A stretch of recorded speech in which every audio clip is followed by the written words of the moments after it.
And today we are going to begin Indian economy on the eve of independence. So, എന്താ പറഞ്ഞേക്കുന്നത്?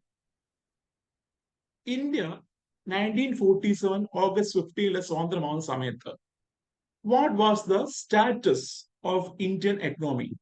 Or നമ്മുടെ Indian എക്കണോമിയുടെ ഒരു ചരിത്രമാണ് ഇവിടെ ഡിസ്കസ് ചെയ്യുന്നത്. പ്രീ ഇൻഡിപെൻഡൻസും പോസ്റ്റ് ഇൻഡിപെൻഡൻസും.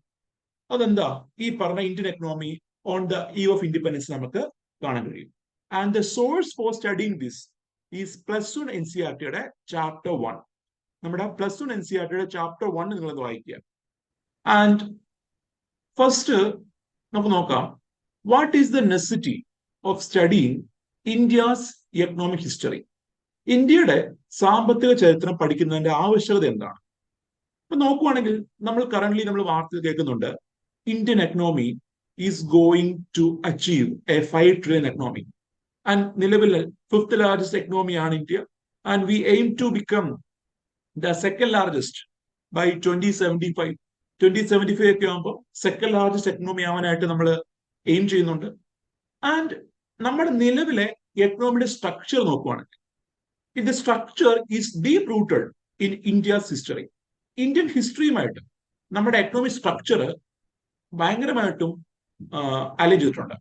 അതുപോലെ തന്നെ നമുക്കറിയാം, British rule has made significant changes in the Indian economy. Indian എക്കണോമിയിൽ ധാരാളം മാറ്റങ്ങളും ബ്രിട്ടീഷ് റൂൾ സമയത്ത് ഉണ്ടാവുന്നുണ്ട്. ഓൾമോസ്റ്റ് ഒരു 2 centuries, 150+ years ഇന്ത്യ ഭരിച്ച ബ്രിട്ടീഷേഴ്സ് ഇന്ത്യൻ എക്കണോമിക്ക് നല്ല കാര്യം ചെയ്തിട്ടുണ്ട്, അതേപോലെ ചീത്ത കാര്യം ചെയ്തിട്ടുണ്ട്. മെജോറിറ്റി നോക്കുവാണെങ്കിൽ you can see the British rule has negatively impacted Indian എക്കണോമിയാണ്. നെഗറ്റീവ്ലി ആണ് കൂടുതൽ ഇമ്പാക്ട് ഉണ്ടാക്കിയേക്കുന്നത്. And you can see the awareness about how British used India for promoting the modern industrial base. So if you learn this chapter or if you learn this Indian economic history, we will get an idea എങ്ങനെ Britishers ഇന്ത്യയെ ഉപയോഗിച്ചുകൊണ്ട് British അല്ലെങ്കിൽ ബ്രിട്ടനിലെ industrialisation achieve ചെയ്തു, അല്ലെങ്കിൽ എങ്ങനെ India become a major factor in promoting industrialisation in Britain എന്ന് കാണാൻ കഴിയും. 18th century ഒക്കെ ആകുമ്പോഴാണ് ബ്രിട്ടനിലെ വ്യവസായവൽക്കരണം വരുന്നത്. ഈ വ്യവസായവൽക്കരണത്തിന്റെ മെയിൻ കാതൽ എന്ന് പറഞ്ഞു കഴിഞ്ഞാൽ നമ്മുടെ ഇന്ത്യൻ എക്കണോമി ആയിരുന്നു. ആൻഡ് ഇന്ത്യൻ എക്കണോമി എന്നുള്ള റിസോഴ്സ് ആണെന്ത് ബ്രിട്ടനിലെ വ്യവസായങ്ങളെ റൺ ചെയ്യാൻ പ്രൊമോട്ട് ചെയ്തത്. And also we can see, when we are learning Indian economic history, we could see how British policies impacted India. എങ്ങനെ ബ്രിട്ടീഷ് നയങ്ങൾ ഇന്ത്യയെ ഇമ്പാക്ട് ചെയ്തു, അതുപോലെ തന്നെ ഇന്ത്യയിലെ വിവിധ മേഖലകൾ എങ്ങനെ അത് റിയാക്ട് ചെയ്തു, ലൈക്ക് അഗ്രികൾച്ചർ മേഖല, സർവീസ് സെക്ടർ, ഇൻഡസ്ട്രി സെക്ടർ, ഇതൊക്കെ എങ്ങനെ റിയാക്ട് ചെയ്തു. അതുപോലെ തന്നെ ആഫ്റ്റർ ഇൻഡിപെൻഡൻസ് നമ്മൾ എന്തുകൊണ്ട് ഒരു മിക്സ്ഡ് എക്കണോമി സജസ്റ്റ് ചെയ്തു, അല്ലെങ്കിൽ എന്തുകൊണ്ട് വി ഓപ്റ്റഡ് പ്ലാനിങ്, ആൻഡ് എന്തുകൊണ്ടാണ് നമ്മുടെ ഗ്രോത്ത് ആദ്യഘട്ടത്തിൽ കുറവായിരുന്നത്. സോ ഇതെല്ലാം അറിയണമെങ്കിൽ we need to learn about the India's economic history. And this helps to assess the development of Indian economy achieved after independence. After independence നമ്മളെടുത്ത നയങ്ങൾ, അതുപോലെ ആഫ്റ്റർ ഇൻഡിപെൻഡൻസ് നമ്മുടെ ഒരു ഡെവലപ്മെന്റ്, ഇതെല്ലാം നമുക്ക് എന്ത് ചെയ്യാം, ഈ ഒരു ചരിത്രം പഠിക്കുമ്പോൾ മനസ്സിലാക്കാൻ കഴിയുന്നതാണ്. And now we can see what was the status of Indian economy before colonial rule. ബ്രിട്ടീഷുകാർ ഇന്ത്യയിൽ വരുന്നതിന് മുന്നേ എന്തായിരുന്നു ഇന്ത്യൻ എക്കണോമിയുടെ അവസ്ഥ എന്നോ. So when you are seeing Indian economy, when you are observing Indian economy before the arrival of British, India was one of the richest country in the world. ലോകത്തിലെ പല ഘട്ടങ്ങളിലും ലോകത്തിലെ ഏറ്റവും വലിയ സമ്പന്ന രാജ്യമായിട്ട് ഇന്ത്യ മാറുന്നുണ്ട്. ഇപ്പൊ നമ്മൾ AD 1ാം നൂറ്റാണ്ട് തൊട്ട് നമ്മൾ ഇന്ത്യയും ചൈനയുടെയും എക്കണോമി കമ്പയർ ചെയ്യുമ്പോൾ you can see at some time, അല്ലെങ്കിൽ ഒരു ഓൾമോസ്റ്റ് 50% ടൈമിലും ഇന്ത്യ എന്താവുന്നുണ്ട്, ചൈനയേക്കാൾ വലിയ എക്കണോമി ആയിട്ട് ആ സമയത്ത് മാറുന്നുണ്ട്. ആൻഡ് അതിനുശേഷം after the arrival of British, you could C ഒരു 17th century ശേഷം നമുക്ക് കാണാൻ കഴിയും Indian economy started it's decline. And ഒരു 19th century, ഒരു 20th century ഒക്കെ ആകുമ്പോൾ ഇന്ത്യൻ എക്കണോമിയുടെ സൈസ് വൻതോതിൽ ഷ്രിങ്ക് ചെയ്തിട്ട് കാണാൻ കഴിയും. ആൻഡ് 1600 ഈസ്റ്റ് ഇന്ത്യ കമ്പനി നമ്മുടെ ബ്രിട്ടനിൽ എസ്റ്റാബ്ലിഷ് ചെയ്യുന്നത്. And post this establishment east India company ഇന്ത്യയിലേക്ക് ട്രേഡിന് വേണ്ടി വരുന്നുണ്ട്. ആൻഡ് ഈ പറഞ്ഞ ബ്രിട്ടീഷുകാര് ആദ്യത്തിൽ ട്രേഡ് ആയിരുന്നെങ്കിൽ പിന്നീട് ഇന്ത്യ ഒരു ഫലഭൂഷ്ടമായ ഒരു മണ്ണാണ്, നമ്മുടെ തമ്മിലടിയൊക്കെ കണ്ടിട്ട് വി ക്യാൻ റൂൾ ദം എന്ന ഐഡിയ മനസ്സിലായി. ആൻഡ് യു ക്യാൻ സി ഒരു after the battle of Plassey British rule ഇന്ത്യയിൽ എസ്റ്റാബ്ലിഷ് ചെയ്യാൻ സ്റ്റാർട്ട് ചെയ്യുകയായിരുന്നു 1757 ശേഷം.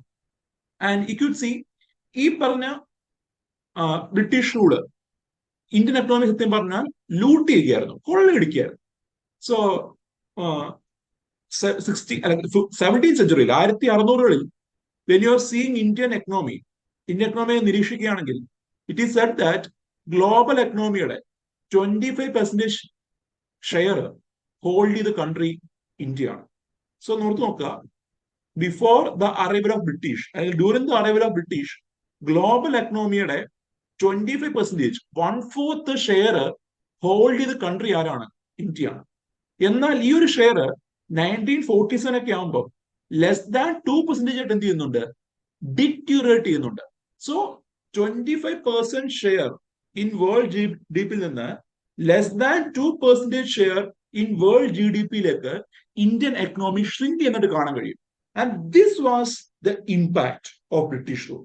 And during that before the arrival of British we could C ഇന്ത്യയില് അബണ്ടന്റ് ഓഫ് നാച്ചുറൽ റിസോഴ്സ് ഉണ്ടായിരുന്നു, raw materials ഉണ്ടായിരുന്നു.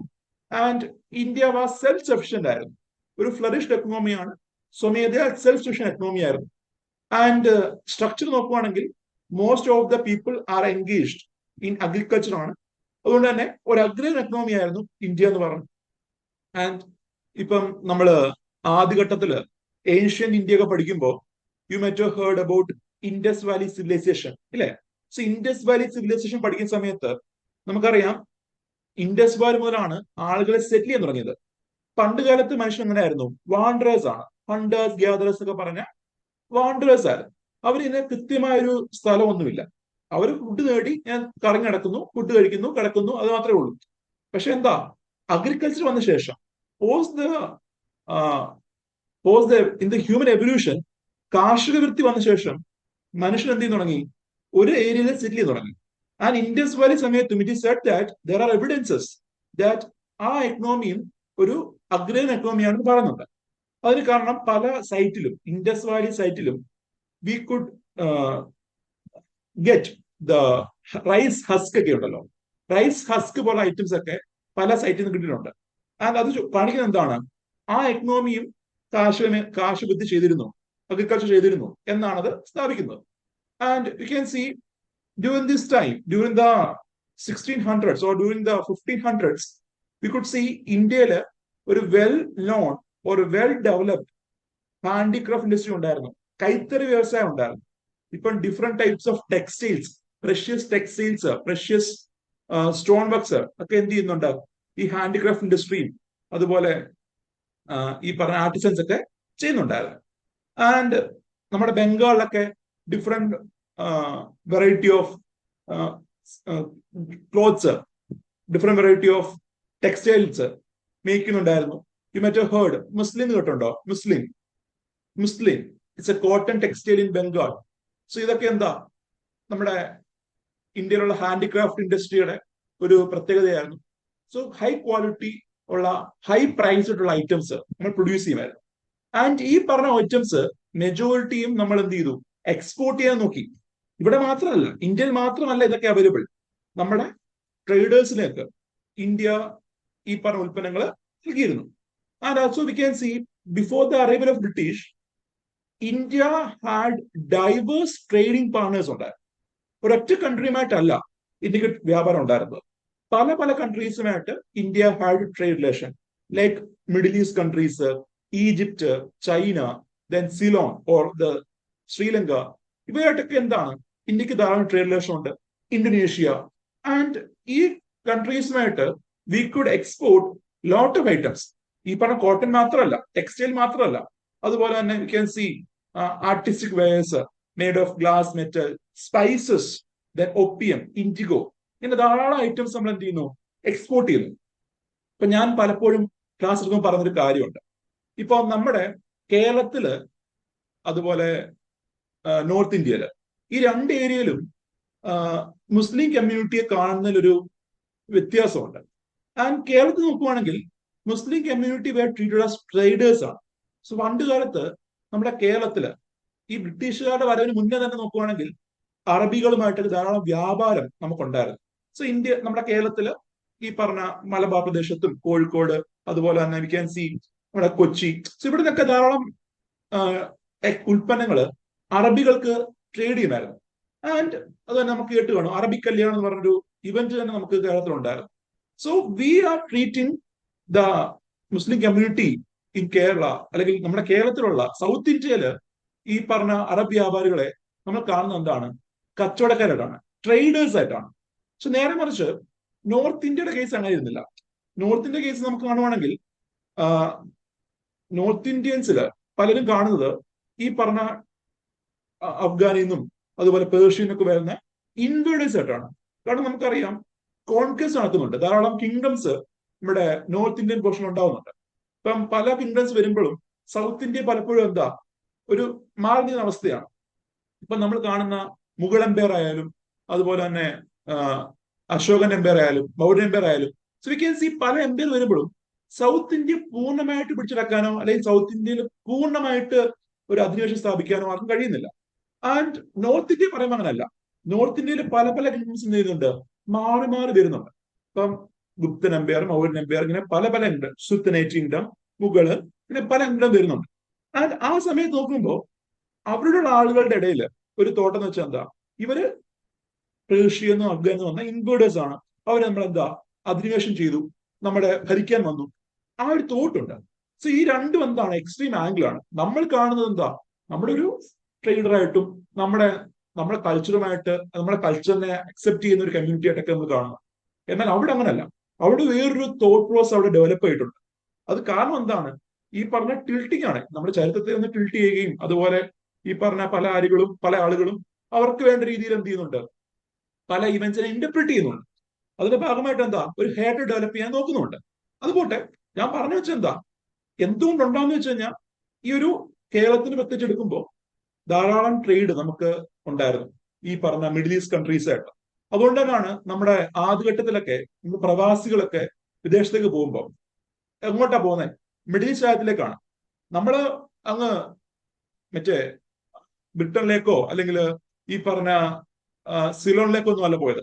നേരെ മറിച്ച് തമിഴ്നാട്ടുകാർ നോക്കുവാണെങ്കിൽ എന്താ അവര് കൂടുതലും പോയത് ഇവിടോട്ടാണ്, ശ്രീലങ്കയിലായിട്ടാണ്. കാരണം അവിടുത്തെ തൊഴിലാളികളെ ശ്രീലങ്കയിലുള്ള പ്ലാന്റേഷൻ വർക്ക് ചെയ്യാനായിട്ടൊക്കെ ബ്രിട്ടീഷുകാർ കൊണ്ടുവന്നുണ്ട്. അപ്പൊ ശ്രീലങ്കയുമായിട്ട് അവർക്കൊരു ബന്ധമുണ്ട്, അവരുടെ ആൾക്കാർ കുറെ അവിടെ പോയിട്ടുണ്ട്, അപ്പൊ കൾച്ചറൽ ലിങ്കേജ് വരുന്നുണ്ട്.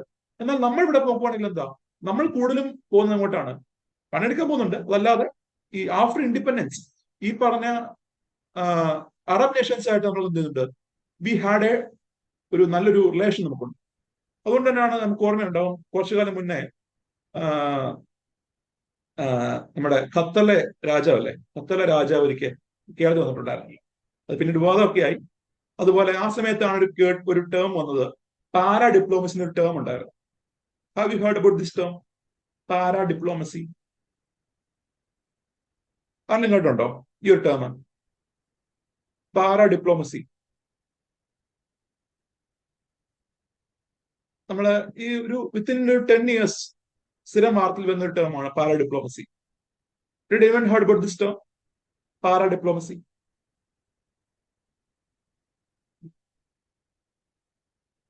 അറിയാമോ? ഇല്ല. ഇല്ല, okay. Be genuine. So para diplomacy എന്ന് പറയുമ്പോൾ സാധാരണഗതിയിൽ എന്താ കൺട്രീസ് തമ്മിലാണെന്ത് ഈ പറഞ്ഞ ഡിപ്ലോമാറ്റിക് റിലേഷൻ വരുന്നത്. ഇപ്പൊ ഇന്ത്യ യു എസ് ആയിട്ട്, ഇന്ത്യ മിഡിൽ ഈസ്റ്റ് ആയിട്ട്, സോ കൺട്രീസ് തമ്മിൽ പരസ്പരം എന്തുണ്ട്, ഡിപ്ലോമാറ്റിക് റിലേഷൻ ഉണ്ട്.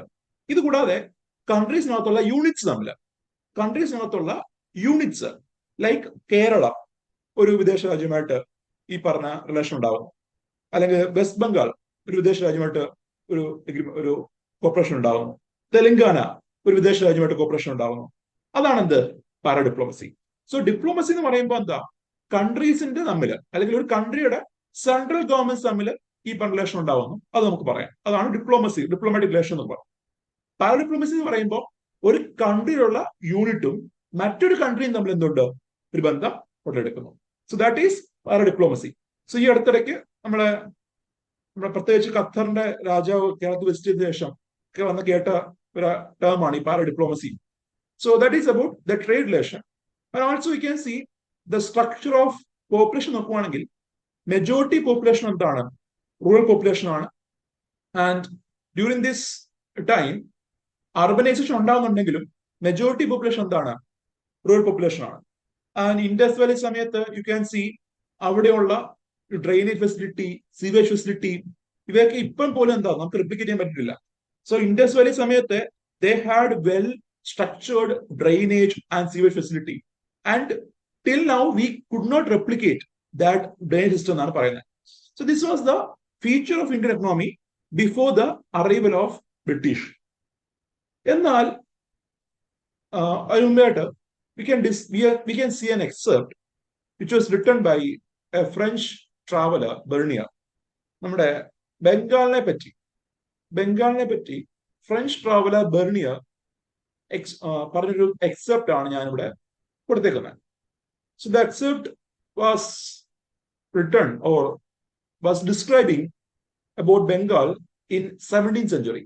17th century ബംഗാളിനെ പറ്റി പറയുന്ന ഒരു എക്സെപ്റ്റ് ആണ്. The except says that the knowledge I have acquired of Bengal in 2 visits inclines me to believe that it is richer than Egypt. It exports in abundance cottons, silks, rice, sugar, and butter. It produces amply for its own consumption wheat, vegetables, grains, fowls, ducks, geese. It has immense herds of pigs and flocks of sheep and goats. Fish of every kind it has in profusion. From Rajmahal to the sea is an endless number of canals cut in bygone ages from the Ganges by immense labor for navigation and irrigation. So, നമ്മുടെ ബംഗാളിനെ പറ്റി French traveller coat ചെയ്തിരിക്കുന്ന ഒരു statement ആണ്. And ഈ ഒരു സ്റ്റേറ്റ്മെന്റിൽ he saying that ഈജിപ്തിനേക്കാൾ richer ആയിട്ടുള്ള region ആണ് ബംഗാൾ എന്ന് പറയുന്നുണ്ട്. ആൻഡ് ഇത് കാണിക്കുന്നത് എന്താണ്, what was the condition of economy, Indian economy before the colonial എറ. കൊളോണിയൽ എറയ്ക്ക് മുന്നേ ഇന്ത്യ എത്രമാത്രം റിച്ച് ആയിരുന്നു എന്ന് സ്ഥാപിക്കുന്ന ഒരു എവിഡൻസ് ആണ് ഈ ഒരു എക്സെപ്റ്റ്. ആൻഡ് എന്നാൽ പറയട്ടെ, നല്ല കാര്യം മാത്രമായിരുന്നില്ല ആ സമയത്ത് ഉണ്ടായിരുന്നത്. ബ്രിട്ടീഷ് റൂൾ വരുന്നതിന് മുന്നേ ഇന്ത്യയില് ചില ഇഷ്യൂസും ഉണ്ടായിരുന്നു. We had some issues, or we had some social evils before the arrival of British. And അതിൽ പ്രധാനമായി പറയേണ്ടത് the evils of caste system, untouchability, superstitions. So ഇപ്പോഴും ഇതെല്ലാം എന്തുണ്ട്, മാറിയിട്ടില്ല. ഇപ്പോഴും നമ്മൾ എന്താ പിന്നോട്ട് പോയിക്കൊണ്ടിരിക്കുകയാണ്. കാസ്റ്റ് സിസ്റ്റം ഉണ്ട്, അൺടച്ചബിലിറ്റി, സൂപ്പർസ്റ്റിഷൻസ്, ഇവയൊക്കെ ഇപ്പോഴും ഉണ്ട്. ആൻഡ് കേരളത്തിൽ ഉണ്ടെങ്കിലും അത് പുറമെ കാണിക്കില്ല എന്നേ പറയാൻ പറ്റുള്ളൂ. പുറമെ കാണിക്കില്ല, ഉണ്ട്. ചിലരൊക്കെ എന്താ നവോത്ഥാനം പറയും, പക്ഷെ ഉള്ളിൻ്റെ ഉള്ളിൽ എന്താ, എല്ലാവരുടെ ഉള്ളിൽ അൺടച്ചബിലിറ്റിയും കാസ്റ്റ് സിസ്റ്റവും സൂപ്പർസ്റ്റിഷൻസും ഒക്കെ ഉണ്ട്. നോർത്ത് ഇന്ത്യ ഒക്കെ പോകുമ്പോൾ അത് പ്രകടമായിട്ടുണ്ട്, നമുക്ക് കാണാൻ പറ്റും. അവർ ഒളിച്ചു വെക്കുന്നില്ല, ഉണ്ടെങ്കിൽ ഉണ്ട്, അത് നല്ലതായിട്ട് കാണാം. എന്നാൽ കേരളത്തിൽ എന്താ, നമുക്കറിയാം, നവോത്ഥാന നേതാക്കൾ ധാരാളമുള്ള ഒരു സംസ്ഥാനമായിരുന്നു കേരളം. പയ്യങ്കാളിയായാലും ശ്രീനാരായണ ഗുരുവായാലും എത്രയോ നവോത്ഥാന നേതാക്കളെ ഉണ്ടാക്കിയ സംസ്ഥാനമാണ്. എന്നിരുന്നാലും ഇപ്പോഴും നമ്മുടെ ഇവിടെ എന്തുണ്ട്, ഈ കാസ്റ്റവും അൺടച്ചബിലിറ്റിയും സൂപ്പർസ്റ്റിഷൻ ഒക്കെ ഉണ്ട്. ഈ അടുത്തിടയ്ക്ക് കണ്ടു കാണുമല്ലോ നിങ്ങൾ, നെഗറ്റീവ് എനർജി കളയാനായിട്ട് പ്രാർത്ഥനയൊക്കെ നടത്തിയത്. സോ ഒന്നും പറയാനില്ല. അതുപോലെ തന്നെ ഈ പറഞ്ഞ ചാണകം തെളിക്കുകയും ശുദ്ധീകരണവും അതൊക്കെ ഇപ്പോഴും ഉണ്ടാ ഓഫീസുകളിൽ, ഗവൺമെന്റ് ഓഫീസുകളാണ് പറയുന്നത്, അല്ലാതെ ക്ഷേത്രങ്ങളോ ഒന്നുമല്ല. സർക്കാർ സ്ഥാപനങ്ങളിൽ തന്നെ ഒന്നുണ്ട് ഇതുപോലുള്ള പ്രവർത്തനങ്ങൾ നമുക്ക് കാണാൻ കഴിയും. ആൻഡ് അതിന് മാറ്റം സംഭവിച്ചിട്ടില്ല എന്നുള്ളതാണ് ഒരു കാര്യം. ഇപ്പൊ നമ്മൾ ശ്രീനാരായണ ഗുരുവിന്റെ ഒക്കെ തോട്ട്സ് അതൊക്കെ സ്കൂളിൽ പഠിക്കുന്നതല്ലാതെ അതൊന്നും ഇപ്പം പൊതുതലത്തിൽ എന്താ ചർച്ച ചെയ്യപ്പെടുന്ന പോലുമില്ല. ഇപ്പൊ അയ്യങ്കാളുടെ ആയാലും ശ്രീനാരായണ ഗുരുവിന്റെ ആയാലും ഇവരൊക്കെ എത്തി പറഞ്ഞാൽ എന്തുമാത്രം വിഷനുള്ള ആൾക്കാരാണ്. നമ്മൾ എക്സാമിന് പഠിക്കുന്നുണ്ടാവും, എക്സാമിന് വേണ്ടി നമ്മൾ പഠിക്കും, പക്ഷെ പഠിക്കുന്നത് എന്താ, എക്സാമിനുള്ള കാര്യം മാത്രമാണ്. അതല്ലാതുള്ള അവരുടെ ഈ പറഞ്ഞ തോട്ട്സോ അവരുടെ ഉള്ള ഈ പറഞ്ഞ ചിന്തകളൊന്നും ഇപ്പോഴത്തെ സമൂഹത്തിൽ എന്താ ആരും ഫോളോ ചെയ്യുന്നുമില്ല. അതല്ല ആർക്കും വേണ്ടത്. നമ്മൾ ഇപ്പോഴും വി ആർ കറന്റ് പലപ്പോഴും തോന്നിയിട്ടുണ്ട് വി ആർ മൂവിങ് ബാക്ക്വേർഡ്സ് എന്ന്. ആൻഡ് അതുപോലെ തന്നെ during before the arrival of British we had poor social infrastructure, പ്രത്യേകിച്ച് ഇല്ലിറ്ററസി, അതുപോലെ പൂർ ഹെൽത്ത് ഇൻഫ്രാസ്ട്രക്ചർ. സോ ഈ കാസ്റ്റ് ഉള്ളതുകൊണ്ട് തന്നെ നമ്മുടെ നമ്മുടെ പൊതുമണ്ഡലത്തില് ദേർ ആർ 4 വർണ്ണാസ്. നിങ്ങൾക്ക് അറിയായിരിക്കും ഈ വേദകാലത്തിന് ശേഷം 4 വർണ്ണസ് ഡെവലപ്പ് ചെയ്യുന്നുണ്ട്. ബ്രാഹ്മൺ, ക്ഷത്രിയ, വൈശ്യ, ശൂദ്ര എന്ന് പറഞ്ഞു. ആൻഡ് ഇതില് വിദ്യാഭ്യാസം നേടാൻ കഴിയുന്നത്, അല്ലെങ്കിൽ ഈ ഗുരുകുല വിദ്യാഭ്യാസം ആണെങ്കിൽ പോലും അത് സൂര്യൻ കഴിക്കുന്ന ആർക്ക് മാത്രമാണ്, ഒള്ളി അപ്പർ കാസ്റ്റ് ആണ്. ഈ പറഞ്ഞ ലോവർ കാസ്റ്റ് എപ്പോഴും എന്താ ഡൗൺ റോഡനായിട്ട് നിൽക്കുകയാണ്. അപ്പോഴാണ് എന്താ അയ്യങ്കാളിയൊക്കെ വന്നിട്ട് പറഞ്ഞേ, എന്ത്, ഞങ്ങളുടെ പിള്ളേരെ സ്കൂൾ വിട്ടില്ലെങ്കിൽ നിങ്ങളുടെ പാടത്ത് ഇനി മുതൽ കൃഷിയുമില്ല, അവിടെ കതിരില്ല, അതിന് പകരം കതിരി വിളയുമെന്ന്. സോ കേട്ടിരുന്നു. സോ അതാണ് ഒരു വിഷയം എന്ന് പറഞ്ഞാൽ. കാരണം എഡ്യൂക്കേഷൻ എന്ന് പറഞ്ഞാൽ എല്ലാവർക്കും കൊടുക്കണം. അത് ഈ കാസ്റ്റ് ബേസ്ഡ് ആയിട്ടോ അല്ലെങ്കിൽ ഈ പറഞ്ഞ എന്താണ് വർണ്ണം അടിസ്ഥാനത്തിലോ അല്ല. നമ്മുടെ അംബേദ്കർ എടുത്തു പറയേണ്ട പേരാണ്, BR അംബേദ്കർ. ഇന്ത്യൻ ഭരണഘടന ആ രീതിയിൽ ഡെവലപ്പ് ചെയ്തുകൊണ്ടാണ്, അല്ലെങ്കിൽ ഈ ഒരു ഇക്വാലിറ്റിയുടെ മേലെ ഊന്നി ഡെവലപ്പ് ചെയ്തുകൊണ്ടാണ് എന്ത് ഇപ്പോഴും പലർക്കും ഈ പറഞ്ഞ equal opportunity for education, equal opportunity ഒക്കെ ലഭ്യം. കാരണം അതല്ലെങ്കിൽ എന്താ നമ്മൾ ഇപ്പോഴത്തെ ഈ ഒരു ചിന്ത വെച്ച് നമ്മൾ തുടരുകയായിരുന്നെങ്കിൽ വി വിൽ നോട്ട് ഇതാണ് move forward, instead will move backward. പഴയ കാലത്തിലേക്ക് പോയിക്കൊണ്ടിരിക്കത്തുള്ളൂ. അപ്പൊ ഞാൻ വിവാദങ്ങളിലേക്ക് പോകുന്നില്ല, നിങ്ങൾ കേട്ട് കാണും ഈ ഇടയ്ക്ക് തന്നെ പല വിവാദങ്ങളും ഉണ്ടാകുന്നുണ്ട്. തമിഴ്നാട്ടിൽ നിന്നൊക്കെ പല വിവാദങ്ങളൊക്കെ എന്താ ഉടലെടുക്കാറുണ്ട്. So I'm not supporting or making any comment on that. And also we can see ടെക്നോളജിക്കലായിട്ട് നോക്കുവാണെങ്കിൽ വലിയ ഇതൊരു ഡെവലപ്മെന്റ് ഒന്നും ആ സമയത്ത് ഉണ്ടാവുന്നില്ല. ഇപ്പോ technological development it was not much advanced. Scientific ആയിട്ട് കുറച്ച് ഇംപ്രൂവ്മെന്റ് വരുന്നുണ്ട്, പ്രത്യേകിച്ച് മാത്സ് മേഖലയിലും അതുപോലെ ആസ്ട്രോളജി മേഖലയിലും ഒക്കെ, ആസ്ട്രോണമി മേഖലയൊക്കെ വരുന്നുണ്ട്. അതല്ലാതെ ടെക്നോളജിക്കലായിട്ട് ഒരു ഡെവലപ്മെന്റ് ഒന്നും നമ്മുടെ എക്കണോമിയിൽ ഉണ്ടാകുന്നതായിട്ട് കാണാൻ കഴിയില്ല. And also the communication and modes of transport അതും അണ്ടർ ഡെവലപ്ഡ് ആണ്, അത് ബാക്ക്വേർഡ് ആണ്. നമുക്കറിയാം അന്നും ഈ പറഞ്ഞ ഒരു മോഡേണൈസേഷൻ ഒന്നും അവിടെ എത്തിയിട്ടില്ല. We are facing backwardness or under development in the case of transport and communication. And urbanisation നോക്കുമ്പോൾ വളരെ കുറച്ചു പേര് മാത്രമാണ് എന്ത് അർബൻ ഏരിയയിൽ ലീവ് ചെയ്യുന്നത്.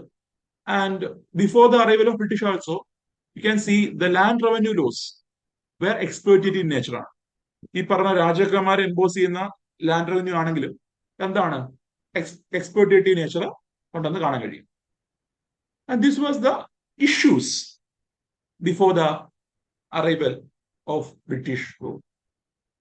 And now we can C an excerpt or statement mentioned by Victor Alexander Bruce, the Viceroy of India in 1894. 1894 Indian viceroy ആയിരുന്ന Victor Alexander ബ്രൂസിന്റെ ഒരു സ്റ്റേറ്റ്മെന്റ് ആണ്. India is the pivot of our empire. If the empire loses any other part of its dominion, we can survive. But if we lose India, the sun of our empire will have set. ഇത് പറയുന്നത് എന്താണ്, എത്രമാത്രം important ആണ് India എന്ന രാജ്യം ബ്രിട്ടന്. That is mentioned in this statement or in this comment. So ഇദ്ദേഹം പറഞ്ഞ എന്താ, ഇന്ത്യ ബ്രിട്ടീഷ് എംപയറിന്റെ പിവറ്റ് ആണ്, അവരുടെ ആണിക്കലാണ്. ഈ പറഞ്ഞ ഇന്ത്യ നഷ്ടപ്പെടുകയാണെങ്കിൽ, ഇന്ത്യയിലെ ഭരണം നഷ്ടപ്പെടുകയാണെങ്കിൽ സൂര്യൻ അസ്തമിക്കാത്ത നാടായ ബ്രിട്ടനിലെ സൂര്യൻ അസ്തമിക്കും എന്നാണ് പറയുന്നത്. അത്രമാത്രം ഇമ്പോർട്ടന്റ് ആയിട്ടുള്ള ഒരു കൺട്രി ആയിരുന്നു എന്ന് അറിഞ്ഞിരിക്കുക India. And you can see നമ്മുടെ British territory has expanded over the years. നമ്മൾ ആദ്യഘട്ടത്തിൽ കുറച്ച് പ്രദേശം മാത്രമായിരുന്നു. 1757 ബാറ്റിൽ ഓഫ് പ്ലാസിക്ക് ശേഷമാണ് ബ്രിട്ടീഷ് റൂള് ഇന്ത്യയില് സ്ഥാപിക്കാൻ സ്റ്റാർട്ട് ചെയ്യുന്നത്, അല്ലെങ്കിൽ ബ്രിട്ടീഷ് ഭരണം ഇന്ത്യയിൽ സ്പ്ലിറ്റ് ചെയ്യാൻ സ്റ്റാർട്ട് ചെയ്യുന്നത്. It was the triggering point of British rule. And അതിനുശേഷം we can see over the years പല പല നയങ്ങൾ വഴി, പല പല കള്ളത്തരങ്ങൾ വഴി British rule has expanded in India. പല ഏരിയയിലേക്കും അത് എക്സ്പാൻഡ് ചെയ്യുന്നുണ്ട്. ആൻഡ് ഇന്ത്യ നോക്കുവാണെങ്കിൽ, കേരളത്തിൽ നോക്കുവാണെങ്കിൽ, കേരളത്തില് ഈ പറഞ്ഞ ഫ്രീഡം മൂവ്മെന്റിന്റെ വലിയൊരു ചലനം ഉണ്ടാവുന്നില്ല. ഇപ്പൊ നോർത്ത് ഇന്ത്യയിലോ അല്ലെങ്കിൽ നമ്മൾ കാണുന്ന ബംഗാളിലൊക്കെ കാണുന്ന പോലെ ഒരു വലിയൊരു മാസീവ് മൂവ്മെന്റ് ഒന്നും കേരളത്തിൽ ഉണ്ടാവുന്നില്ല. ഇപ്പോ ഗാന്ധിജിയുടെ വരവിന് ശേഷമാണ് നമ്മൾ കാണുന്ന ഒരു മൂവ്മെന്റ് ഒക്കെ ഉണ്ടാകുന്നത്, നാഷണൽ മൂവ്മെന്റ് ഉണ്ടാകുന്നത്.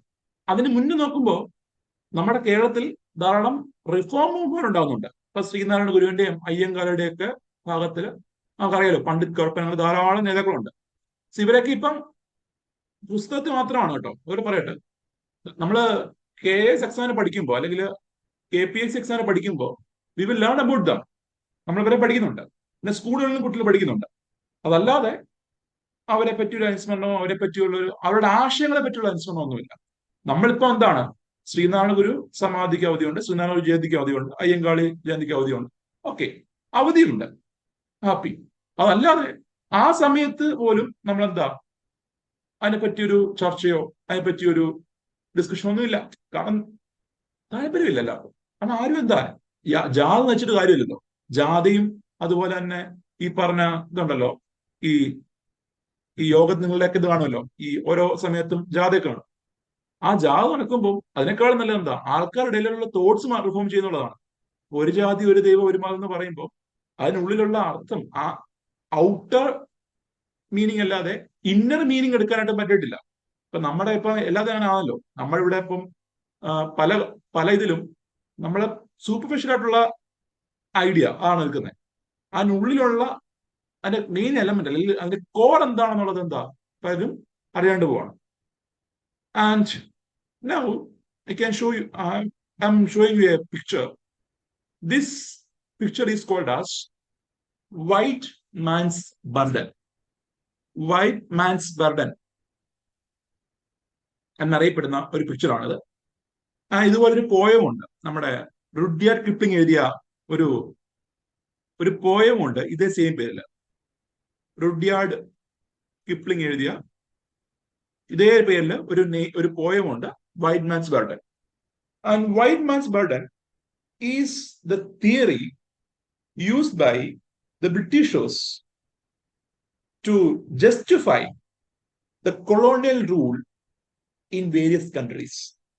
നമ്മുടെ ബ്രിട്ടീഷുകാര് അവരുടെ കോളനി വൽക്കരണത്തെ, അവരുടെ കൊളോണിയലൈസേഷനെ ന്യായീകരിക്കാനായിട്ട്, അതിനെ ജസ്റ്റിഫൈ ചെയ്യാനായിട്ട് ഉപയോഗിക്കുന്ന ഒരു തിയറിയാണത് white man's burden. And in this picture you can see a white man who is carrying lot of so called, ഞാൻ അങ്ങനെ എടുത്ത് പറയല്ല, I am not stereotyping anyone, പക്ഷെ ഇവര് പിക്ചറിൽ ഐഡിയ പറയാം. I'm not conveying my thought, I am conveying the picture. പിക്ചറിലുള്ള idea ആണ് പറയുന്നത്. ആ പിക്ചർ പറഞ്ഞത് എന്താണ്, ഒരു വൈറ്റ് മാന് ഈ പറഞ്ഞ അൺസിവിലൈസ്ഡ് തോന്നിക്കുന്ന, അവരുടെ കാഴ്ചപ്പാടിൽ, ബ്രിട്ടീഷുകാരുടെ കാഴ്ചപ്പാടിൽ അൺസിവിലൈസ്ഡ് തോന്നിക്കുന്ന കുറെ ആൾക്കാർ എന്ത് ചെയ്യുന്നു, ക്യാരി ചെയ്യുകയാണ് on their shoulder. And he's carrying them towards civilisation. Civilisation എന്ന ഒരു ഒബ്ലിവനിലേക്ക് അവരെ നയിക്കുകയാണ് ബ്രിട്ടീഷുകാര്. സോ നമുക്ക് കാണാം, രണ്ട് ബ്രിട്ടീഷുകാരുണ്ട്. ആൻഡ് ഈ ബ്രിട്ടീഷുകാർ പോകുന്ന വഴിക്ക് you can see some stones. ഓരോ സ്റ്റോണിൽ ഓരോ പേര് ചെയ്തിട്ടുണ്ട്. Superstition, oppression, vice, brutality, ignorance, slavery, barbarism, brutality. കണ്ടോ, ഇങ്ങനെ ബ്രിട്ടീഷുകാര് അൺസിവിലൈസ്ഡ് കമ്മ്യൂണിറ്റി ആയിട്ടുള്ള കോളനി നിവാസികളെ, അതായത് കോളനിക്കാരെ, കോളനിയിലുള്ള ആളുകളെ എന്ത് ചെയ്യുന്നു, ഈ പറഞ്ഞ യാതനയൊക്കെ അനുഭവിച്ച് ഈ പറഞ്ഞ ഇഗ്നോറൻസും ഒപ്രഷനും സൂപ്പർസ്റ്റിഷനും ഒക്കെ മറികടന്ന് ഇങ്ങോട്ട് കൊണ്ടുവന്നവരെ സിവിലൈസേഷൻ കൊണ്ടുപോവുകയാണ്. So as per their theory അവർ പറഞ്ഞ എന്താ, ഞങ്ങൾ സ്ട്രഗിൾ ചെയ്യുകയാണ്, ഞങ്ങൾ കഷ്ടപ്പെട്ട് ബുദ്ധിമുട്ടി നിങ്ങളെ എന്ത് ചെയ്യുന്നു, നവോത്ഥാനത്തിന്റെ പാതയിലേക്ക് നയിക്കുകയാണ്, നിങ്ങളെ ഞങ്ങൾ ഒബ്ലിമനിലേക്ക് നയിക്കുകയാണ്, നിങ്ങളെ സിവിലൈസേഷൻ നയിക്കുകയാണ്. So actually we are struggling. ഞങ്ങൾ എന്താണ്, ഞങ്ങൾ വന്നെന്താ, we are not here to loot you. നിങ്ങളെ എക്സ്പ്ലോർട്ട് ചെയ്യാൻ വന്നവരല്ല ഞങ്ങൾ, നിങ്ങളെ ചൂഷണം ചെയ്യാൻ വന്നവരല്ല ഞങ്ങൾ വന്നത് എന്താണ്, നിങ്ങളെ നവോത്ഥാനത്തിലേക്ക് നയിക്കാൻ വന്നവരാണ്, നിങ്ങളെ സംസ്കാരത്തിന്റെ ചൂഷണം നയിക്കാൻ വന്നവരാണ്. ഇതാണ് ബ്രിട്ടീഷിന്റെ തോട്ട്. ആൻഡ് നിങ്ങൾ കേട്ടു കാണും, നമ്മുടെ ബ്രിട്ടനില് if you are studying history, നിങ്ങൾ ഹിസ്റ്ററിയാണ് ഓപ്റ്റ് ചെയ്യുന്നെങ്കിൽ ഡിഗ്രി തലത്തിലോ അല്ലെങ്കിൽ PG തലത്തിലോ ഡിഗ്രിയാണ് നിങ്ങൾ ഓപ്റ്റ് ചെയ്യുന്നതെങ്കിൽ you are not learning colonial history. Colonial ചരിത്രം നിങ്ങൾ എന്ത് ചെയ്യുന്നില്ല, പഠിക്കുന്നില്ല. കാരണം ദേ ആർ ആക്ച്വലി അതെന്താണ്, അത് മറക്കുകയാണ്. നമ്മളിപ്പോ ഇവിടെ കേട്ട് കാണും, നമ്മൾ ഇന്ത്യയിൽ കേട്ട് കാണും, നമ്മൾ ചില പോർഷൻസ് ഒക്കെ എന്ത് ചെയ്യുന്നുണ്ട്, NCERT നമ്മൾ സ്കിപ്പ് ചെയ്യുന്നുണ്ട്. പിള്ളേർക്ക് പഠനഭാരമാണ് എന്ന് പറഞ്ഞുകൊണ്ട് നമ്മൾ എന്ത് ചെയ്യുന്നുണ്ട്, ചില പോർഷൻസ് സെലക്റ്റീവ് ആയിട്ട് നമ്മൾ കട്ട് ചെയ്തുന്നുണ്ട്. ആൻഡ് അതുപോലെ തന്നെ യു ക്യാൻ സി ബ്രിട്ടീഷുകാർ എന്ത് ചെയ്യുന്നുണ്ട്, അവരുടെ ഹിസ്റ്ററി പോർഷനിൽ they are not discussing about the colonial history. അതിനെപ്പറ്റി പറയാൻ താല്പര്യമില്ല. ആ പറഞ്ഞത് എന്താണ്, വൈറ്റ്നസ് ബർഡൻ ആണ്. നമ്മൾ കഷ്ടപ്പെട്ട് കൊണ്ടുപോയി, അല്ലാതെ അവരെ കൊള്ളടിക്കാൻ വന്നവരല്ല. ആൻഡ് നോക്കുവാണെങ്കിൽ ഇതിനെല്ലാം തച്ചുടക്കാൻ പറ്റുന്ന ഒരു തിയറിയാണ് നമ്മുടെ ഡ്രെയിൻ ഓഫ് വെൽത്ത് തിയറി. കേട്ടോ, വായിക്കുമല്ലോ, ഡ്രെയിൻ ഓഫ് വെൽത്ത് തിയറി. ആര് കൊണ്ടുവന്നാണ്? ദാദാഭായ് നവറോജി. Very good. ദാദാഭായ്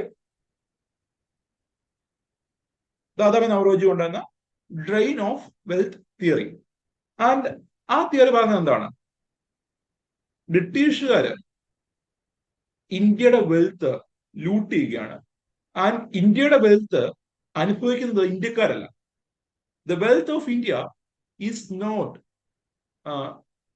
എന്താ അത് അനുഭവിക്കുന്നത്, അല്ലെങ്കിൽ ആ വെൽത്ത് ഉപയോഗിക്കുന്നത് ഇന്ത്യക്കാരല്ല, മറിച്ച് that wealth is draining to Britain. ബ്രിട്ടനിലേക്ക് എന്ത് ചെയ്യുന്നു, ഈ പറഞ്ഞ വെൽത്ത് ഡ്രെയിൻ ചെയ്യുകയാണ്. ആൻഡ് യു ക്യാൻ സീ ബ്രിട്ടനിൽ ഒരു സമയത്ത് പറയാറുണ്ടായിരുന്നു, ഇന്ത്യയുടെ സ്വത്ത് അല്ലെങ്കിൽ ഇന്ത്യയുടെ വെൽത്ത്,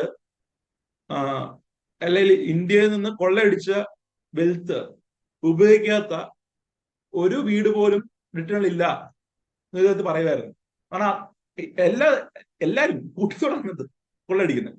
സോ നമ്മുടെ വെൽത്ത് എങ്ങോട്ട് പോവാണ്, ഇന്ത്യക്കാർ അനുഭവിക്കുന്നില്ല, മറിച്ച് ഇത് ബ്രിട്ടനിലേക്ക് എന്ത് ചെയ്യണം, ഒഴുകുകയാണ്. And we can see British rule അല്ലെങ്കിൽ കൊളോണിയൽ റൂൾ സമയത്ത് what happen to Indian economy, how Indian economy transformed എന്ന് നോക്കാം. Indian economy collapsed during British rule. Whether it is agriculture, whether it is industry, whether it is service, എന്തു ആയിക്കോട്ടെ, Indian സമ്പദ്ഘടന തകരുകയാണെന്ന് British rule സമയത്ത്. And Britishers adopted twin policies or twin objectives when they ruled India. ഇന്ത്യയിൽ ഭരണം നടത്തിയപ്പോ രണ്ട് പ്രധാന objectives അവർക്കുണ്ടായിരുന്നു. ഒന്ന്, to use India as a source of raw materials. നമുക്കറിയാം 18th സെഞ്ചുറി ഒക്കെ ആകുമ്പോൾ, 1750s ഒക്കെ ആകുമ്പോൾ ബ്രിട്ടനിൽ വ്യവസായവൽക്കരണം വരുന്നുണ്ട്. അതിന്റെ ഭാഗമായിട്ട് ധാരാളം ഇൻഡസ്ട്രീസ് ബ്രിട്ടൻ സെറ്റപ്പ് ചെയ്യുന്നു. പ്രത്യേകിച്ച് ടെക്സ്റ്റൈൽ വ്യവസായമാണ് കൂടുതൽ വ്യാപിക്കുന്നത്. സോ ഈ പറഞ്ഞ വ്യവസായവൽക്കരണം ഉണ്ടാകുമ്പോൾ ഇൻഡസ്ട്രീസിന് റോ മെറ്റീരിയൽ ആവശ്യമുണ്ട്. ഈ റോ മെറ്റീരിയൽ സപ്ലൈ ചെയ്യുന്ന ഒരു സപ്ലയർ ആയിട്ട്, ഒരു സോഴ്സ് ഓഫ് റോ മെറ്റീരിയൽ ആയിട്ട് ഇന്ത്യയെ കൺവേർട്ട് ചെയ്യുക. ഇതായിരുന്നു ഫസ്റ്റ് അവരുടെ ലക്ഷ്യം. ആ സെക്കൻഡ് ഒബ്ജക്റ്റീവ് എന്ന് പറഞ്ഞു കഴിഞ്ഞാൽ to convert India into a market to sell their finished goods. നമുക്കറിയാം, വ്യവസായവൽക്കരണം വരുമ്പോൾ massive production can be done by limited time. കുറഞ്ഞ സമയം കൊണ്ട് ധാരാളം ഉൽപ്പന്നം എന്ത് ചെയ്യാം, ഉണ്ടാക്കാം. ഉൽപ്പന്നം ഉണ്ടാക്കി മാത്രം പോരല്ലോ, ഈ ഉൽപ്പന്നങ്ങള് വിറ്റുപോകുകയും വേണം.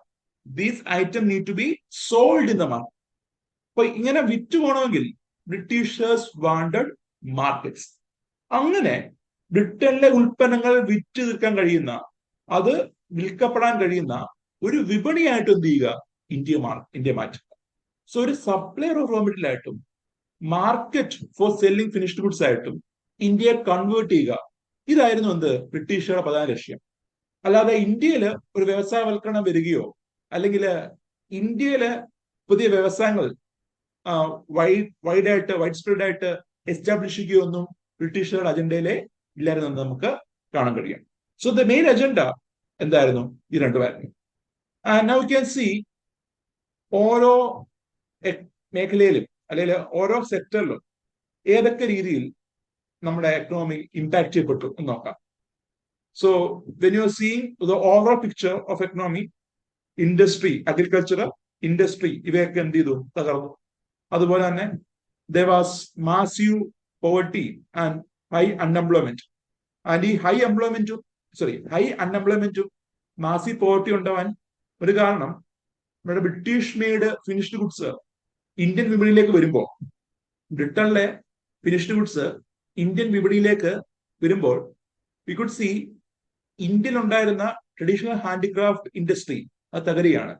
കാരണം കൈത്തറി വ്യവസായികൾ അല്ലെങ്കിൽ കൈത്തറി ചെയ്യുന്ന ഒരാള് ഒരു ടെക്സ്റ്റൈൽ ഉണ്ടാക്കുമ്പോൾ, ഒരു തുണിത്തരം ഉണ്ടാക്കുമ്പോൾ അയാൾക്ക് മേ ബി 5 രൂപയായിരിക്കും ചെലവ്, 5 രൂപയായിരിക്കും അയാൾ വിൽക്കുന്നത്. നേരെ മറിച്ച് ബ്രിട്ടീഷ് മാസീവായിട്ട് മെഷീൻ മെയ്ഡ് കൂടെ ഉണ്ടാക്കുമ്പോൾ ആ ടെക്സ്റ്റൈലിന്, ആ ക്ലോത്തിന് മേ ബി 1 രൂപയായിരിക്കും. സോ ആൾക്കാർ എന്ത് പ്രിഫർ ചെയ്യും? നമുക്കറിയാം, കുറഞ്ഞ വിലയാണെങ്കിൽ ആൾക്കാർ അതായിരിക്കും ഓപ്റ്റ് ചെയ്യുന്നത്. So since the price of machine made goods was low, people in India opted machine made goods. അങ്ങനെ വന്നപ്പോ നമ്മുടെ ഇന്ത്യയിലെ traditional handicraft industry, traditional artisans, ഇവർക്കൊക്കെ എന്താ ജോലി ഇല്ലാണ്ടായി, ജോലി നഷ്ടപ്പെട്ടു. അതെന്ത് ചെയ്യുന്നുണ്ട്? ഇന്ത്യയില് അൺഎംപ്ലോയ്മെന്റ് വർദ്ധിക്കാൻ കാരണമാവുന്നു. അതുപോലെ തന്നെ there was heavy exploitation of resources മാസിയായിട്ട് എക്സ്പ്ലോർട്ട് ചെയ്യുന്നു. സ്പൈസസ് ആയാലും നമ്മുടെ ഇൻഡിഗോ, അതുപോലെ തന്നെ നമ്മുടെ കൊമേഴ്ഷ്യൽ ഗുഡ്സ്, ഇതൊക്കെ നല്ല ഇതിൽ എന്ത് ചെയ്യുന്നു? എക്സ്പ്ലോർട്ട് ചെയ്യുന്നു. ഇപ്പൊ ടിമ്പർ തന്നെ എടുക്കുക. ടിമ്പർ നമ്മളിപ്പോ കാണുന്ന മറയൂരും അതുപോലെ ഈ പറഞ്ഞ ടീക്ക് പ്ലാന്റേഷൻ ഒക്കെ ഉണ്ടല്ലോ, ടീക്ക് പ്ലാന്റേഷനും അതുപോലെ ചന്ദന പ്ലാന്റേഷനും, ഇവയൊക്കെ ബ്രിട്ടീഷുകാർ സമയത്ത് എന്ത് ചെയ്യുന്നതാണ്? വെച്ചുപിടിക്കുന്നതാണ്, അവർക്ക് വേണ്ടിയിട്ട് ചെയ്യുന്നതാണ്. ആൻഡ് യു ക്യാൻ സി ഈ റിസോഴ്സ് എല്ലാം എന്ത് ചെയ്യുന്നുണ്ട്? മാസീവായിട്ട് എക്സ്പ്ലോർട്ട് ചെയ്യുന്നുണ്ട്. നമ്മുടെ നിലമ്പൂർ ഉണ്ടല്ലോ, നിലമ്പൂർ പ്രദേശത്ത്, ആ Nilambur there is a railway line. And ഈ റെയിൽവേ ലൈന് അന്ധകാലത്ത്, ബ്രിട്ടീഷുകാരുടെ കാലത്ത് പ്ലാൻ ചെയ്ത അല്ലെങ്കിൽ അലൈൻ ചെയ്ത ലൈനാണ്. അത് ഇതിൽ പുതുക്കുന്നുണ്ട്, പക്ഷെങ്കിലും ആ അലൈൻമെന്റ് അന്ധകാലത്ത് ചെയ്തതാണ്. ആൻഡ് യു ക്യാൻ സി ആ അലൈൻമെന്റ് വാസ് എന്തിനാ ചെയ്തത്? നിലമ്പൂരിലേക്ക് എന്തിനു വേണ്ടിയാണ് ഈ റെയിൽവേ ലൈൻ സെറ്റപ്പ് ചെയ്തത്? മെയിൻലി ടു ട്രാൻസ്പോർട്ട് ടിമ്പർ ആണ്. നിലമ്പൂർ തേക്ക് നിങ്ങൾ കേട്ട് കാണും. സോ നിലമ്പൂർ ടീക്ക് അതെന്ത് ചെയ്യുക? മാസീവായിട്ട് അവര് കട്ട് ചെയ്തു, മാസീവായിട്ട് അവര് എക്സ്പ്ലോർട്ട് ചെയ്യുന്നുണ്ട്. And you can see during the time നമ്മുടെ health facilities was not much promising. Indian ആരോഗ്യ മേഖല നോക്കുമ്പോൾ അത്ര പ്രോമിസിംഗ് ഒന്നും ആയിരുന്നില്ല. മോർട്ടാലിറ്റി റേറ്റ് കൂടുതലാണ്. ഇൻഫന്റ് മോർട്ടാലിറ്റി റേറ്റ് അത് 218 per 1000 ആണ്. അതായത് 1000 കുട്ടികൾ ജനിക്കുമ്പോൾ 218 കുട്ടികൾ എന്താ മരിക്കുകയാണ്. That is infant mortality rate 218 ആണ്. അതുപോലെ ആയുർദൈർഘ്യം 44 മാത്രമാണ് as of 921 census. So social സ്ട്രക്ചറിൽ അല്ലെങ്കിൽ സോഷ്യൽ സെക്ടറിൽ ഒരു റാപ്പിഡ് ഗ്രോത്ത് ഒന്നും ബ്രിട്ടീഷുകാർ സമയത്ത് ഉണ്ടായെന്ന് നമുക്ക് പറയാൻ കഴിയില്ല. അതിൽ എഡ്യൂക്കേഷൻ എടുത്ത് നോക്കുക. ഇപ്പൊ പലപ്പോഴും പലരും തള്ളുന്ന കാര്യമാണ്, ബ്രിട്ടീഷുകാർ തള്ളുന്ന കാര്യമാണ് എന്ത്? എഡ്യൂക്കേഷൻ മേഖലയിൽ ഞങ്ങൾ ധാരാളം മാറ്റം കൊണ്ടുവന്നിട്ടുണ്ട്. ശരിയാണ്. കാരണം എലമെന്ററി എഡ്യൂക്കേഷൻ വലിയ ഫോക്കസ് ചെയ്യുന്നുണ്ട്. അതുപോലെ യൂണിവേഴ്സിറ്റൈസേഷൻ ചെയ്യുന്നുണ്ട്. ഈ കാസ്റ്റ് ബേസ്ഡ് ഡിസ്ട്രിബ്യൂഷൻ മാറിയിട്ട് എല്ലാവർക്കും വിദ്യാഭ്യാസം ഐഡിയ കൊണ്ടുവരുന്നുണ്ട്. എന്നിട്ടും ഒരു when we are looking into the literacy rate, that rate is not much promising. ഇന്ത്യയിലെ ലിറ്ററസി റേറ്റ് 1924 ഡേറ്റ പ്രകാരം 16% താഴെ ഉള്ളായിരുന്നു. അതുപോലെ ഫീമെയിൽ ലിറ്ററസി റേറ്റ് 7% മാത്രമേ ഉള്ളായിരുന്നു. സോ ബ്രിട്ടീഷുകാരൊക്കെ വലിയ രീതിയിൽ കോൺട്രിബ്യൂട്ട് എന്ന് പറഞ്ഞു കഴിഞ്ഞാൽ ഒന്നുമല്ല. കാരണം ആകെ ചെയ്ത കുറച്ച് കാര്യമുള്ളൂ. നല്ല കുറച്ച് കാര്യങ്ങൾ വളരെ മൈന്യൂട്ട് ആയിട്ടുള്ള ഇൻവോൾവ്മെന്റ് മാത്രമാണ് എന്ത് എഡ്യൂക്കേഷനും ഹെൽത്തിലൊക്കെ ഉണ്ടാക്കുന്നത്. And that is evident from these values. And ഇനി അഗ്രികൾച്ചർ നോക്കുവാണെങ്കിൽ when you are seeing the agriculture sector, so ബ്രിട്ടീഷുകാരുടെ സമയത്തും ഇന്ത്യൻ എക്കണോമി അഗ്രേറിയൻ എക്കണോമി തന്നെയാണ്. And almost 85% population live in villages and കാർഷിക മേഖലയാണെന്ത് അവരുടെ മെയിൻ ആയിട്ടുള്ള സോഴ്സ് ഓഫ് ഇൻകം. ആൻഡ് വ്യവസായവൽക്കരണം വന്ന ശേഷം നമ്മൾ കണ്ടിരുന്നു ട്രഡീഷണൽ ആർട്ടിസൻസിനും അതുപോലെ ഹാൻഡിക്രാഫ്റ്റ് ചെയ്യുന്ന ആളുകൾക്കും ജോലി നഷ്ടപ്പെട്ടെന്ന് പറഞ്ഞു. അതിന്റെ ഭാഗമായിട്ട് അവരുടെ ജോലി നഷ്ടപ്പെട്ടപ്പോ അവരെങ്ങോട്ടാ പോയത്? കാർഷിക മേഖലയിലോട്ടാണ് പോയത്. So when the artisans and traditional handicraft men lost their jobs, they shifted their job to agriculture. കാർഷിക മേഖലയിലോട്ട് എന്ത് ചെയ്തു? അവർ ഷിഫ്റ്റ് ചെയ്യുന്നുണ്ട്. അതുകൊണ്ട് തന്നെ മേജർ പോപ്പുലേഷനും കാർഷിക മേഖലയാണ് ഡിപ്പെൻഡ് ചെയ്ത് നമുക്ക് എന്ത് ചെയ്യാം, പറയാൻ കഴിയും. And during this British rule നമ്മൾ നേരത്തെ നോക്കുവാണെങ്കിൽ before the arrival of British we had self sufficiency ഉണ്ടായിരുന്നു, എസ്പെഷ്യലി ഫുഡ് ക്രോപ്സിൽ, ഭക്ഷ്യ ഉൽപ്പന്നങ്ങളിൽ നമുക്ക് എന്തുണ്ടായിരുന്നു? വി ഹാഡ് സെൽഫ് സഫിഷ്യൻസി ഉണ്ടായിരുന്നു.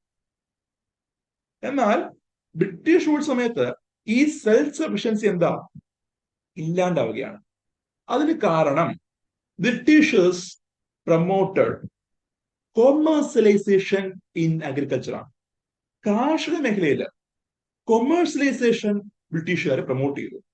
ആൻഡ് നമ്മുടെ കർഷകർ അവരുടെ ഫലഭൂഷ്ടമായ ഫെർട്ടൈൽ ലാൻഡിൽ അവരെന്ത് കൃഷി ചെയ്യണം? ബ്രിട്ടീഷുകാർക്ക് വേണ്ട ക്രോപ്സ് കൃഷി ചെയ്യണം. പ്രത്യേകിച്ച് ഇൻഡിഗോ കൊമേഴ്ഷ്യൽ ക്രോപ്സ് അവരെന്ത് ചെയ്യണം? കൃഷി ചെയ്യണം. And you can C there was A shift of self sufficiency in the food crops in the agriculture sector. കാർഷിക മേഖലയില് സെൽഫ് സഫിഷ്യൻസി എന്താ, ഇല്ലാണ്ടാവുന്നു. അതുപോലെ ഈ പറഞ്ഞ ഫുഡ് ക്രോപ്സിൽ നിന്ന് കൊമേഴ്ഷ്യൽ ക്രോപ്പിലേക്ക് കാർഷിക മേഖല ഒരു ഷിഫ്റ്റ് വരുന്നു. ആൻഡ് ആ സമയത്ത് V can C spices, cotton, then ഈ പറഞ്ഞ ഇൻഡിഗോ, ഒപ്പിയം പോലുള്ള ക്രോപ്സ് എന്താണ് നമ്മുടെ കർഷകർ were forced to cultivate in their land, and that too in their most fertile land. ഒരു കൃഷിസ്ഥലം ഉണ്ടെങ്കിൽ അവരുടെ ഏറ്റവും ഫെർട്ടൈൽ ലാൻഡിലായിരിക്കണം എന്ത്, ഈ പറഞ്ഞ കൃഷികൾ, ഈ പറഞ്ഞ വിളകൾ കൃഷി ചെയ്യേണ്ടത്. And also during this British rule also there was not much advancement in the use of technology. കാർഷിക മേഖലയില് ടെക്നോളജി പരമായിട്ടൊരു ഇംപ്രൂവ്മെന്റ് ഒന്നും ഉണ്ടാവുന്നില്ല. അതുപോലെ ജലസേചനം, ഫെർട്ടിലൈസർ യൂസേജ് ഇവയൊക്കെ എന്താണ്, വളരെ കുറവായിരുന്നു. And because of the lack of irrigation, because of the lack of use of fertilizer and pesticides, there was less productivity in agriculture. കാർഷിക മേഖലയുടെ പ്രൊഡക്ടിവിറ്റി എന്തായിരുന്നു, കുറവായിരുന്നു. ആൻഡ് ഈ പറഞ്ഞ ഇറിഗേഷൻ നോക്കുമ്പോൾ ഇപ്പോഴും നോക്കുവാണെങ്കിൽ majority of the farmers are dependent on traditional irrigation ആണ്, പ്രത്യേകിച്ച് മൺസൂൺ ഡിപ്പെൻഡന്റ് ആണ്. നിലവിലായാലും കറന്റ്ലി ആയാലും we can C majority of the farmers are dependent on monsoon rainfall. നമ്മുടെ മഴ അടിസ്ഥാനത്തിലാണത് കൃഷി ഇറക്കുന്നത്. ഇറിഗേഷൻ ഇപ്പോഴും എന്താണ്, പൂർണ്ണമായിട്ടും അച്ചീവ് ചെയ്യാൻ കഴിഞ്ഞിട്ടില്ല. And also during this British rule India had faced frequent drought and flood. This has impacted the productivity of the sector. And British rule സമയത്ത് they had introduced various land tenancy laws. നമ്മുടെ എക്സ്പ്ലോറ്റേറ്റീവ് ആയിട്ടുള്ള കർഷകന്റെ സ്ഥിതി മോശമാക്കുന്ന, അല്ലെങ്കിൽ കുറച്ചുകൂടെ എന്താണ് issue create ചെയ്യുന്ന, കർഷകന്റെ സ്ഥിതി കുറച്ചുകൂടെ എക്സ്പ്ലോർട്ട് ചെയ്യുന്ന land tenancy laws, land revenue laws ബ്രിട്ടീഷുകാർ ഇൻട്രൊഡ്യൂസ് ചെയ്തു. ഇപ്പൊ Mahalwari system, Ryotwari system, permanent settlement, ഇവയെല്ലാം എന്തായിരുന്നു, കർഷകർ വെയർ എക്സ്പ്ലോയിറ്റഡ്. ഏത് ലോ ആയാലും, സെമീന്ദാരി ആയാലും, മഹൽവാരി ആയാലും, റൈറ്റ് വാരി ആയാലും, we can see the farmers were exploited at finest stage. കർഷകരാണെന്ത് എപ്പോഴും എക്സ്പ്ലോയിറ്റേഷൻ വിധേയമാകുന്നത്. സോ ഒരു ചോദ്യം ചോദിക്കട്ടെ, മഹൽവാരി സിസ്റ്റം, റൈറ്റ് വാരി, സെമീന്ദാരി ഇത് കൊണ്ടുവരുന്ന ആരൊക്കെയാണെന്ന് അറിയാമോ?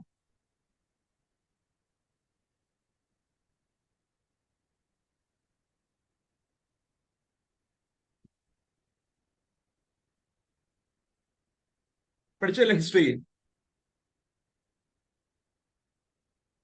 സോ പഠിക്കുക, ചെക്ക് ചെയ്യുക. മഹൽവാരി വരുന്നത് ഹോൾഡ് മക്കൻസി ആണ്. Mahalwari Holt Mackenzie, Holt Mackenzie. Then Ryotwari കൊണ്ടുവരുന്ന ആരാ? Thomas Munro. ദെൻ സെമീന്ദാരി കൊണ്ടുവരുന്ന ആരായിരുന്നു? സെമീന്ദാരി സെറ്റിൽമെന്റ്, യോ പേരുണ്ടല്ലോ, പേര് ചെക്ക് ചെയ്യുക. സെമീന്ദാരി സിസ്റ്റം, യോ ഓർമ്മയുണ്ട്, പെട്ടെന്ന് വിട്ടുപോയി. ഓക്കെ, ഞാൻ ഓർക്കുമ്പോൾ പറയാം. സോ ഇതായിരുന്നു ബ്രിട്ടീഷ് റൂൾ സമയത്ത് ലാൻഡ് റവന്യൂ ലോസ്. അതുപോലെ തന്നെ U can see during the partition 1947 partition ചെയ്യുമ്പോൾ ഇന്ത്യയിലെ ഫെർട്ടൈൽ ലാൻഡ് പലതും ഇങ്ങോട്ട് പോകുന്നുണ്ട്, പാകിസ്ഥാനിലേക്ക് പോകുന്നുണ്ട്. പഞ്ചാബ് പ്രൊവിൻസിലും അതുപോലെ തന്നെ ബംഗാൾ പ്രൊവിൻസിലുമുള്ള ഫെർട്ടൈൽ ലാൻഡ് പലതും ഇങ്ങോട്ടാ പോകുന്നത്, മെജോറിറ്റി പോകുന്നത് പാകിസ്ഥാനിലേക്കാണ്. സോ ഇതെല്ലാം എന്താണ് നമ്മുടെ കാർഷിക മേഖല തകരാൻ കാരണമാകുന്നുണ്ട്. So this was the cost of backwardness of agriculture sector during colonial rule. Now you can see the industrial sector. വ്യവസായിക മേഖല എങ്ങനെയായിരുന്നു? സോ വ്യവസായിക മേഖല നോക്കുവാണെങ്കിൽ Britishers did not take much initiative to industrialize India. ഇന്ത്യയെ വ്യവസായവൽക്കരിക്കാനായിട്ടൊരു എയിം ബ്രിട്ടീഷിനില്ല. മറിച്ച് their intention was to de-industrialize India. എന്താണ്? ഇന്ത്യയെ ഡീഇൻഡസ്ട്രിയലൈസ് ചെയ്യുകയാണെന്ത് അവരുടെ പ്രധാന ഉദ്ദേശം. ആൻഡ് എന്തിനു വേണ്ടിയാണ് ബ്രിട്ടീഷേഴ്സ് പ്രധാനമായിട്ടും ഡീഇൻഡസ്ട്രിയലൈസേഷൻ പ്രൊമോട്ട് ചെയ്യുന്നത്? ഒരു കാരണം എന്ന് വെച്ച് കഴിഞ്ഞാൽ ഇന്ത്യയില് വ്യവസായവൽക്കരണം വരികയാണെങ്കിൽ, ഇന്ത്യയില് വ്യവസായവൽക്കരണം വന്നു പുതിയ പുതിയ വ്യവസായങ്ങൾ വരികയാണെങ്കിൽ the Indian industries will compete for raw materials. ഇന്ത്യയിലെ വ്യവസായങ്ങളും ഇന്ത്യ റോ മെറ്റീരിയൽസിനും എന്ത് ചെയ്യും? കോമ്പീറ്റ് ചെയ്യും. സപ്പോസ് വിചാരിക്കുക ബ്രിട്ടനിലെ കണക്ക് ഇന്ത്യയിലും ധാരാളം വ്യവസായങ്ങൾ വന്നു, ടെക്സ്റ്റൈൽ വ്യവസായം വന്ന് വിചാരിക്കുക. സോ ഇന്ത്യയിലും ധാരാളം ടെക്സ്റ്റൈൽ വ്യവസായം വന്നു കഴിഞ്ഞാൽ ഇന്ത്യയിലെ ടെക്സ്റ്റൈൽ ഇൻഡസ്ട്രി റോ മെറ്റീരിയലിന് വേണ്ടി എന്ത് ചെയ്യും? ഇന്ത്യയിലെ ഫാർമസി ഡിമാൻഡ് ചെയ്യത്തില്ലേ? സോ ഇവിടെ ഒരു പ്രഷർ ക്രിയേറ്റ് ചെയ്യും. സോ ഇങ്ങനെ ഒരു കോമ്പറ്റീഷൻ എന്ത് ചെയ്യുക? ഒഴിവാക്കുക. അതാണ് ലക്ഷ്യമായിരുന്നു. അതുകൊണ്ട് തന്നെ വ്യവസായവൽക്കരണം പ്രൊമോട്ട് ചെയ്യാനായിട്ടൊരു മെഷറൊന്നും ബ്രിട്ടീഷുകാരുടെ ഭാഗത്തുനിന്ന് വലിയായിട്ടുണ്ടാവുന്നില്ല. ആൻഡ് ആൾസോ നമ്മുടെ ഇൻഡിജിനസ് ഹാൻഡിക്രാഫ്റ്റ് ഇൻഡസ്ട്രി തകർന്ന വഴി മാസീവായിട്ട് അൺഎംപ്ലോയ്മെന്റ് ഈ സമയത്ത് ഉണ്ടാവുന്നുണ്ട്. And post this industrialization and post this import of finished goods from Britain, there was a new consumer demand created in the market. നമ്മുടെ വിപണിയിൽ ഒരു പുത്തൻ ഡിമാൻഡ് ക്രിയേറ്റ് ചെയ്യുകയാണ്. സോ ലോക്കലി മെയ്ഡ് ഗുഡ്സിന് പകരം ഫോറിൻ മെയ്ഡ് ഗുഡ്സിന് ഒരു ഡിമാൻഡ് അവിടെ create ചെയ്യപ്പെടുന്നുണ്ട്. Mainly കാരണം എന്താണ്? ഫോറിൻ മെയ്ഡ് ഗുഡ്സ് അല്ലെങ്കിൽ ബ്രിട്ടൻ മെയ്ഡ് ഗുഡ്സ് എന്ന് പറയുമ്പോൾ അതിന്റെ കോസ്റ്റ് എന്താ? കുറവാണ്. ലോക്കലി മെയ്ഡ് ഗുഡിന്റെ കോസ്റ്റ് കൂടുതലാണ്. So they prefer to choose the machine made goods. ഇപ്പൊ നമ്മുടെ കേരളത്തിലായാലും ഖാദി വികസന കോർപ്പറേഷന്റെ ഭാഗമായിട്ട് ഹാൻഡെക്സ് ഒരു ഇതുണ്ട്, ബ്രാൻഡ് ഉണ്ട് ഹാൻഡെക്സ്. അത് കൈത്തറി മേഖലയിലുള്ള ഒരു ബ്രാൻഡാണ് ഹാൻഡെക്സ്. ആൻഡ് ഈ ഹാൻഡെക്സിന് നമ്മുടെ ഗവൺമെന്റ് എന്ത് ചെയ്യുന്നുണ്ട്? ധാരാളം സബ്സിഡീസ് കൊടുക്കുന്നുണ്ട്. കാരണം സാധാരണ മെഷീൻ മെയ്ഡ് ഗുഡ്സ് ഒക്കെ ഉണ്ടാക്കുമ്പോൾ, മെഷീൻ മെയ്ഡ് ഉണ്ടാക്കുമ്പോൾ കോസ്റ്റ് ഓഫ് പ്രൊഡക്ഷൻ എന്തായിരിക്കും? കുറവായിരിക്കും. അപ്പൊ കുറഞ്ഞ വിലയ്ക്ക് അവർക്ക് വിൽക്കാൻ പറ്റും. എന്നാൽ കൈത്തറി വ്യവസായത്തിന് അവിടെ കോസ്റ്റ് കുറച്ച് കൂടുതലായിരിക്കും. അങ്ങനെ ഉണ്ടാവുമ്പോൾ ഡിമാൻഡ് എന്താ? കുറയും.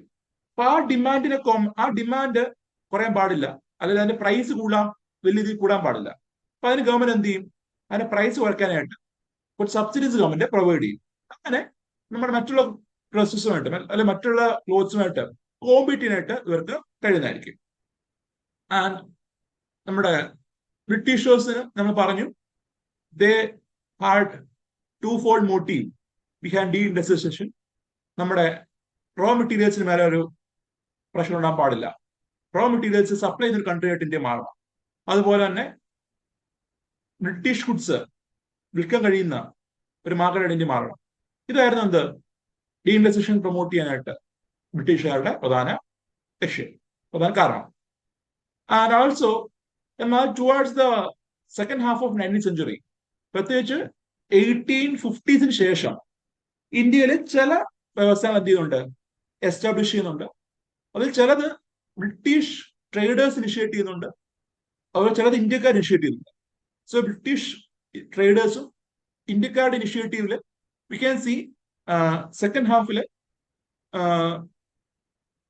എന്താണ് ഒരു ഇൻഡസ്ട്രീസ് ഡെവലപ്പ് ചെയ്യുന്നുണ്ട്. ലൈക്ക് ജൂട്ട് ഇൻഡസ്ട്രി, അയൺ ആസിഡ് ഇൻഡസ്ട്രി, റയോൺ, അതുപോലെ rubber, cement, sugar, chemical industry ഒക്കെ ഡെവലപ്പ് ചെയ്യുന്നു. അതുപോലെ വെസ്റ്റേൺ പാർട്ട് ഓഫ് ഇന്ത്യയിൽ നമ്മുടെ western part of India like Gujarat, Maharashtra, ഈ പ്രദേശത്ത് കോട്ടൺ ടെക്സ്റ്റൈൽ ഇൻഡസ്ട്രി എന്ത് ചെയ്യുന്നു, ഡെവലപ്പ് ചെയ്യുന്നു. So you might know black soil എന്ന റീജിയൻ ആണ്, ഡെക്കാൻ പ്ലാറ്റോ പ്രദേശത്ത് വരുന്നതാണ് ഈ പറഞ്ഞ മഹാരാഷ്ട്രയും ഗുജറാത്തും ഒക്കെ. അതുകൊണ്ട് തന്നെ there was abundance of black soil, and black soil is essential for cultivating cotton. So cotton industries അവിടെ എസ്റ്റാബ്ലിഷ് ചെയ്യുന്നുണ്ട്.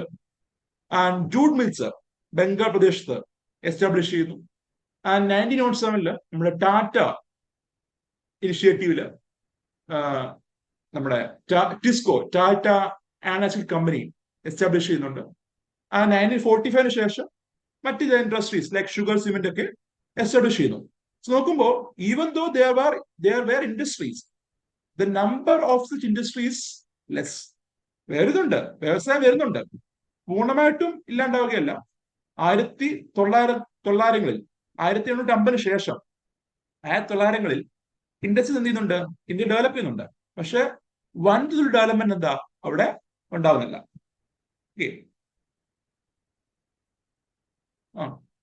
ലോർഡ് കോൺവാലിസ് അല്ലെ, നമ്മുടെ സെമിനാർ ഹിസ്റ്ററി വരുന്ന ലോർഡ് കോൺവാലിസ്. അതെ അതെ, പെട്ടെന്ന് എനിക്ക് കിട്ടിയില്ല. Cornwallis, thank you. നമ്മളെ ആരാ കമന്റ് ചെയ്തു? Anjana ma'am. So Lord Cornwallis ആണ് സെമിന്ദാരി ഫോർ പെർമനന്റ് സെറ്റിൽമെന്റ് കൊണ്ടുവരുന്നത്. ആൻഡ് നമുക്ക് see the cause of backwardness. എന്തൊക്കെയാണ് വ്യവസായ മേഖല ബാക്കിലേക്ക് പോകാൻ കാരണം? അതിലൊരു കാരണം ഞാൻ നേരത്തെ പറഞ്ഞു, the two fold motive of British. അതുപോലെ തന്നെ ഇന്ത്യൻ മാനുഫാക്ചേർഡ് ഗുഡ്സിന് മേലെ ബ്രിട്ടീഷുകാര് ഹൈ ടാക്സ് ഇമ്പോസ് ചെയ്തു. നേരെ മറിച്ച് ഇമ്പോർട്ട് ചെയ്യുന്ന ഫോറിൻ മെയ്ഡ് ഗുഡ്സ് അല്ലെങ്കിൽ ബ്രിട്ടൻ മെയ്ഡ് ഗുഡ്സിന് മേലെ ടാക്സ് എന്തായിരുന്നു, കുറവായിരുന്നു. And also you may see technology ആയാലും സ്കിൽഡ് ലേബേഴ്സ് ആയാലും ആ സമയത്ത് ഇന്ത്യയിൽ കുറവാണ്. അതുപോലെ ഇന്ത്യക്കാരുടെ ഭാഗത്ത് നിന്ന് സ്റ്റാർട്ടപ്പ് ഇനിഷ്യേറ്റീവോ അല്ലെങ്കിൽ ഒരു എന്റർപ്രണർഷിപ്പ് ഇനിഷ്യേറ്റീവോ ഉണ്ടാവുന്നില്ല. ആൻഡ് ബ്രിട്ടീഷുകാരുടെ ഭാഗത്ത് നിന്ന് V can C there were not much initiative for establishing capital good industries. Machines നിർമ്മിക്കുന്ന ഇൻഡസ്ട്രീസ് അതൊന്നും ഡെവലപ്പ് ചെയ്യാനായിട്ട് ഒരു ഇനിഷ്യേറ്റീവ് ബ്രിട്ടീഷുകാരുടെ ഭാഗത്തുനിന്നും ഉണ്ടെന്ന് നമുക്ക് കാണാൻ കഴിയില്ല. So now we can see the infrastructure development during British era. So ബ്രിട്ടീഷുകാര് നമുക്ക് എന്തെങ്കിലും നല്ല ചെയ്തിട്ടുണ്ട് എന്ന് പറയുമ്പോൾ പറയാൻ കഴിയുന്ന ഒരു പോസിറ്റീവ് ഇമ്പാക്റ്റ് ആണ് infrastructure development during British era. So പക്ഷേ ഈ ഇൻഫ്രാസ്ട്രക്ചർ ഡെവലപ്മെന്റ് ഇന്ത്യയെ മെച്ചപ്പെടുത്തുക അല്ലെങ്കിൽ ഇന്ത്യക്ക് നന്മ വരുത്തുക എന്നല്ലായിരുന്നു ലക്ഷ്യം. അവർക്ക് വേണ്ടി ചെയ്ത കാര്യമാണ്. അത് ഇന്ത്യക്ക് എന്ത് ചെയ്തു, ഗുണപ്പെട്ടു. നമ്മൾ പറയാറുണ്ടല്ലോ, ഈ വാഴയ്ക്ക് വെള്ളം ഒഴിക്കുമ്പോൾ ചീര നനയെന്ന് പറയത്തില്ലേ, അത് തന്നെ വാഴ നനയ്ക്കുമ്പോൾ ചീര നനയെന്ന് പറയുന്ന പോലെ ബ്രിട്ടീഷുകാർക്ക് വേണ്ടി ചെയ്ത കാര്യമാണ്. പക്ഷെ അതുകൊണ്ട് നമുക്കും എന്ത് ചെയ്തു, ഗുണപ്പെട്ടു എന്നുള്ളതാണ്. സോ അതിൽ ഫസ്റ്റ് പറയുമ്പോൾ railway sector 1853 the first Indian railway line വരുന്നു. 54 second railway line Kolkata to Raniganj വരുന്നു. സോ ഫസ്റ്റ് റെയിൽവേ ലൈൻ വരുന്നത് ബോംബെ ടു താനെയാണ് in 1853 during Lord Dalhousie. And also 1854 Kolkata to Raniganj വരുന്നുണ്ട്, റാണിഗഞ്ച് വരുന്നു. And also during this 1850s there was development of telegraph facilities, postal facilities ഒക്കെ എന്ത് ചെയ്തു, develop ചെയ്യുന്നു. Department of post and communication ഒക്കെ കുറച്ചുകൂടെ സ്ട്രെങ്തൻ ആവുന്നു. ആൻഡ് റോഡ്സ് കുറച്ചുകൂടെ മികച്ചതായി compare to the previous time. ഈ പറഞ്ഞ all over the roads develop ചെയ്യുന്നുണ്ട് ഡ്യൂറിംഗ് ദ ബ്രിട്ടീഷ് റൂൾ. അതുപോലെ കുറെ പാലങ്ങളൊക്കെ നിർമ്മിക്കുന്നു. ഇപ്പം കൊല്ലത്തുള്ളവർക്ക് അറിയാം, പുല്ലൂർ പാലമൊക്കെ ഉണ്ടല്ലോ, പുല്ലൂരിലെ പാലം, ധാരാളം പാലങ്ങള്, ബിൽഡിങ്സ് എന്താ ബ്രിട്ടീഷുകാരുടെ സമയത്ത് ബിൽഡ് ചെയ്യപ്പെടുന്നുണ്ട്. ആൻഡ് ഈ പറഞ്ഞ പല കാര്യങ്ങളും ഈ പറഞ്ഞ പല ഡെവലപ്മെന്റും ഇന്ത്യക്കാരെ മാത്രമായിരുന്നില്ല ലക്ഷ്യമിച്ചത്, അല്ലെങ്കിൽ ബ്രിട്ടീഷുകാർക്ക് വേണ്ടിയായിരുന്നു പ്രധാനമായിട്ടും നിർമ്മിച്ചത്. ഉദാഹരണം പറയുമ്പോൾ when you are seeing the railway line installed by ബ്രിട്ടീഷുകാര് ഇന്ത്യയിൽ ഇൻസ്റ്റാൾ ചെയ്ത റെയിൽവേ ലൈൻ നിങ്ങൾ നോക്കുവാണെങ്കിൽ you could see one thing, ഈ ലൈൻ പലതും എങ്ങോട്ടാ എൻഡ് ചെയ്യുന്നത്? പോർട്ടിലേക്കാണ്. കാരണം റോ മെറ്റീരിയൽസ് നമ്മുടെ കാർഷിക സ്ഥലത്ത് നിന്ന് എക്സ്ട്രാക്ട് ചെയ്യണം. അതുപോലെ തന്നെ ഫിനിഷ്ഡ് ഗുഡ്സ് ഇമ്പോർട്ടിൽ നിന്ന് ഫിനിഷ്ഡ് ഗുഡ്സ് പോർട്ടിൽ നിന്ന് ഈ പറഞ്ഞ മാർക്കറ്റിലേക്ക് പ്രൊവൈഡ് ചെയ്യണം. ഒരു ടൂ ഫോൾഡ് ആണ്. ഒന്നെന്താണ് നമ്മുടെ റോ മെറ്റീരിയൽസ്, കൃഷിസ്ഥലത്തും ഒക്കെയുള്ള റോ മെറ്റീരിയൽസ് എന്ത് ചെയ്യുക, എക്സ്ട്രാക്ട് ചെയ്യുക ആൻഡ് അത് പോർട്ടിലേക്ക് എത്തിക്കുക, അവിടെ നിന്ന് അത് എക്സ്പോർട്ട് ചെയ്യുക. ദെൻ ഇമ്പോർട്ട് ചെയ്യപ്പെടുന്ന ഫിനിഷ്ഡ് ഗുഡ്സ് പെട്ടെന്ന് തന്നെ മാർക്കറ്റിലേക്ക് സപ്ലൈ ചെയ്യും. ഇതായിരുന്നു എന്ത്, ഈ റെയിൽവേ ലൈൻ ഡെവലപ്മെന്റിന്റെ പ്രധാന ഉദ്ദേശം. ആൻഡ് യു ക്യാൻ സീ ഇപ്പൊ കൊൽക്കത്ത, ബോംബെ, ചെന്നൈ ഈ 3 ഏരിയയിലാണ് എന്ത് പ്രധാനമായിട്ടും വൻതോതിൽ റെയിൽവേ വികസനം ഉണ്ടാവുന്നത്. നമുക്കറിയാം ബ്രിട്ടീഷുകാരുടെ ഭരണമായാലും ഈ 3 ഏരിയ ഡെവലപ്പ് ചെയ്താണ്, അല്ലെങ്കിൽ ഈ 3 ഏരിയ ഡിപ്പെൻഡ് ചെയ്തിട്ടാണ്. അതിന് മെയിൻ കാരണം എന്താണ്? ദർ ഈസ് ആക്സസിബിലിറ്റി ആണ്, there is availability of ports ആണ്. അതാണ് പ്രധാനമായിട്ടും ഈ 3 ഏരിയ കോൺസെൻട്രേറ്റ് ചെയ്യാൻ കാരണം. ആൻഡ് റെയിൽവേ ഡെവലപ്മെന്റ് ഇങ്ങോട്ടാണ് എത്തുന്നത്. ഇത് കൂടാതെ തന്നെ one of the other impact, one of the other advantage of the railway for Britishers നോക്കുവാണെങ്കിൽ, ഈ റെയിൽവേ ലൈന് ഇന്ത്യയിൽ മൊത്തം വ്യാപിക്കുമ്പോൾ നോക്കുവാണെങ്കിൽ 1860 838 കിലോമീറ്റർ ആയിരുന്നു. അത് 940 ആകുമ്പോൾ 41,000 കിലോമീറ്റർ ആയിട്ട്, 42,000 കിലോമീറ്റർ ആയിട്ട് അത് എക്സ്പാൻഡ് ചെയ്യുന്നുണ്ട്. ഈ എക്സ്പാൻഡ് ചെയ്യുമ്പോൾ ബ്രിട്ടീഷേഴ്സിന് വേണ്ടി എന്താണ്, ബ്രിട്ടീഷ് ട്രേഡേഴ്സിന് അവിടെ ഗുഡ്സ് ട്രാൻസ്പോർട്ട് ചെയ്യാം, ബ്രിട്ടീഷ് ഓഫീസേഴ്സിന് മൂവ് ചെയ്യാം. അതിനെപ്പോലെ തന്നെ ബ്രിട്ടീഷ് ആർമിക്ക് ഈസിലി ഒരിടത്ത് മൊബിലൈസ് ചെയ്യാൻ പറ്റും. One of the other main objective of installing railway line എന്ന് പറഞ്ഞു കഴിഞ്ഞാൽ ഡിപ്ലോയ്മെന്റ് ഓഫ് ആർമിയാണ്.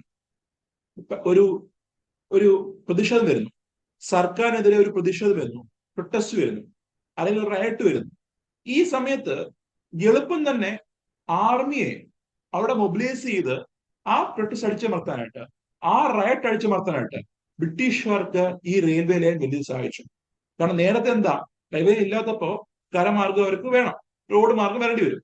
പക്ഷെ when there was railway, fast ആയിട്ട് ആർമിയെ അവിടെ വെപ്പൺസ് എന്താ പെട്ടെന്ന് തന്നെ ട്രാൻസ്പോർട്ട് ചെയ്യാനും പെട്ടെന്ന് തന്നെ മൊബിലൈസ് ചെയ്യാനും കഴിഞ്ഞു. And this was the aim of Britishers while establishing the railway network. എന്നാൽ ഈ ഒരു റെയിൽവേ നെറ്റ്വർക്ക് വരുമ്പോൾ ഇന്ത്യനെ അത് എന്ത് ചെയ്യുന്നുണ്ട്, പോസിറ്റീവായിട്ട് ഇമ്പാക്ട് ചെയ്യുന്നുണ്ട്. അതെങ്ങനെയെന്ന് വെച്ച് കഴിഞ്ഞാൽ, പണ്ടുകാലത്ത് ഇന്ത്യ എന്നൊരു ഐഡിയ ആൾക്കാരുടെ മനസ്സിൽ വന്നിട്ടില്ല. കാരണം നമ്മളെ നാട്ടുരാജ്യങ്ങളാണ്, പ്രത്യേകിച്ച് സൗത്ത് ഇന്ത്യ പറയുമ്പോൾ നാട്ടുരാജ്യങ്ങളാണ്.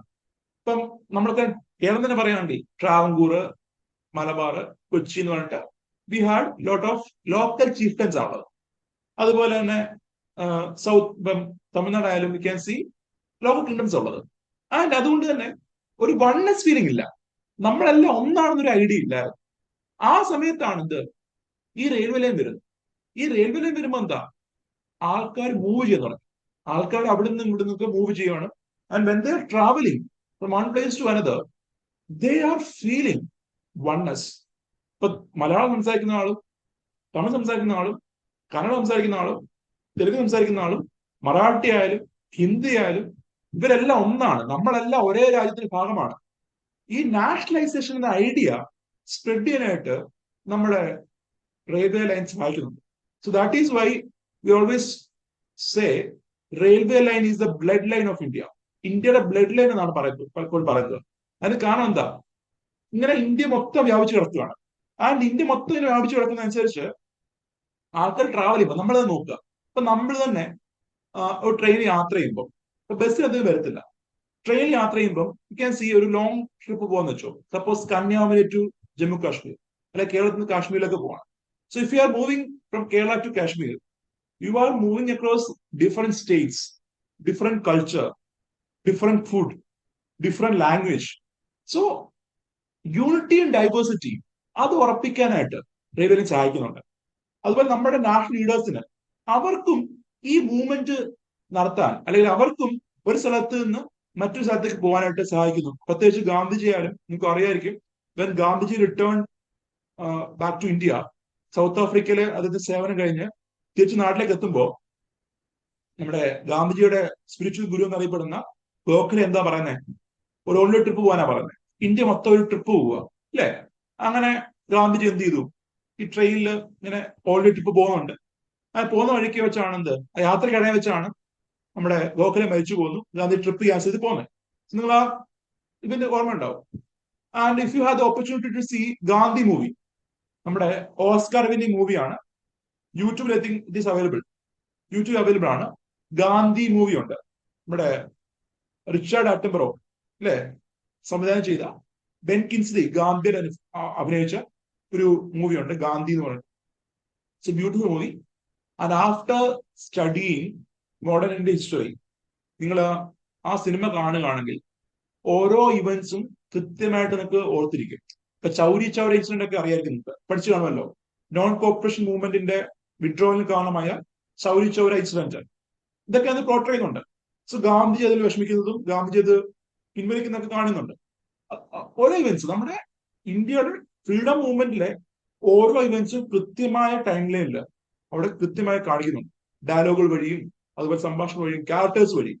അത് നെഹ്റു ആയാലും പട്ടേലായാലും അതുപോലൊക്കെ ഇരിക്കുന്നത്. എല്ലാവരും അങ്ങനെ സിമിലാരിറ്റി ഉള്ള ക്യാരക്ടേഴ്സ് ആയിട്ടാണ് എന്ത് എല്ലാവരെയും പോർട്രേ ചെയ്തേക്കുന്നത്. സോ നമ്മൾ സമയം കിട്ടി കാണുക. സോ ഈ നാഷണലിസം സ്പ്രെഡ് ചെയ്യാനും നമ്മൾ ഫ്രീഡം മൂവ്മെന്റ് ഒന്ന് ഫ്രീഡം മൂവ്മെന്റ് പ്രൊമോട്ട് ചെയ്യാനും ഒക്കെ എന്താ റെയിൽവേ ലൈൻ നമ്മളെ പോസിറ്റീവായിട്ട് സഹായിക്കുന്നുണ്ട്. അതുപോലെ ആളുകളെ ട്രാവൽ ഡിഫറെന്റ് കൾച്ചേഴ്സിലേക്ക് മിക്സപ്പ് ചെയ്യാനും റെയിൽവേ ലൈന് സഹായിക്കും. And this was one of the oldest picture of നമ്മുടെ പഴയ ബ്രിട്ടീഷുകാർ സമയത്ത് എസ്റ്റാബ്ലിഷ് ചെയ്ത റെയിൽവേ ലൈനിന്റെ പിക്ചറാണ്. And the second one is the picture of Tata airlines. 1932 Tata airlines establish ചെയ്തു, അതിന്റെ പിക്ചറാണ് second one.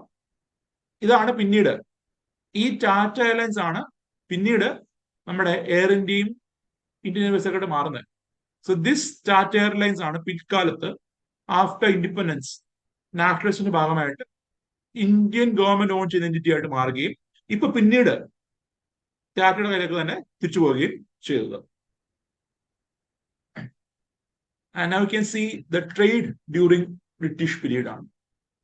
So British period സമയത്ത് ട്രേഡ് നോക്കുവാണെങ്കിൽ നമ്മുടെ എൻ്റെ ട്രേഡ് സ്ട്രക്ചറില്, അതിന്റെ കോമ്പോസിഷനില്, പോളിതില് എല്ലാം ഒരു മാറ്റം ബ്രിട്ടീഷ് സമയത്ത് ഉണ്ടാകുന്നുണ്ട്. കാരണം പണ്ട് കാലത്ത് ഞാൻ പറഞ്ഞു, before the arrival of British India had diverse trading partners. എന്നാൽ ബ്രിട്ടീഷ് റൂളിന് ശേഷം ഈ ഡൈവേഴ്സിഫിക്കേഷൻ എന്താ ഇല്ലാണ്ടായി. ബ്രിട്ടനിലേക്കാണ് ഇത് മെജോറിറ്റി ഓഫ് ദ ഗുഡും പോകുന്നത്. So more than half of foreign trade was restricted to Britain ആണ്. 50% മേലെ ട്രേഡ് എങ്ങോട്ടാ പോകുന്നത്, ബ്രിട്ടനിലേക്കാണ്. ആൻഡ് India become an exporter of primary products, raw silk, raw cotton, indigo, jute, spices. ഇതൊക്കെ എന്ത് ചെയ്യുവാണ്, ധാരാളം നമ്മൾ എക്സ്പോർട്ട് ചെയ്യുന്നു. റോ മെറ്റീരിയൽസ് നല്ല എക്സ്പോർട്ട് ചെയ്യുന്നു. എന്നാൽ ഫിനിഷ്ഡ് ഗുഡ്സ് നമ്മൾ ഇമ്പോർട്ട് ചെയ്യുന്നു. And you can see one thing, even though നമ്മൾ ഇമ്പോർട്ട് ചെയ്ത ഫിനിഷ്ഡ് ഗുഡ്സ് ധാരാളം ഫിനിഷ്ഡ് ഗുഡ്സ് ഇമ്പോർട്ട് ചെയ്യുന്നെങ്കിലും we had an export surplus during British rule.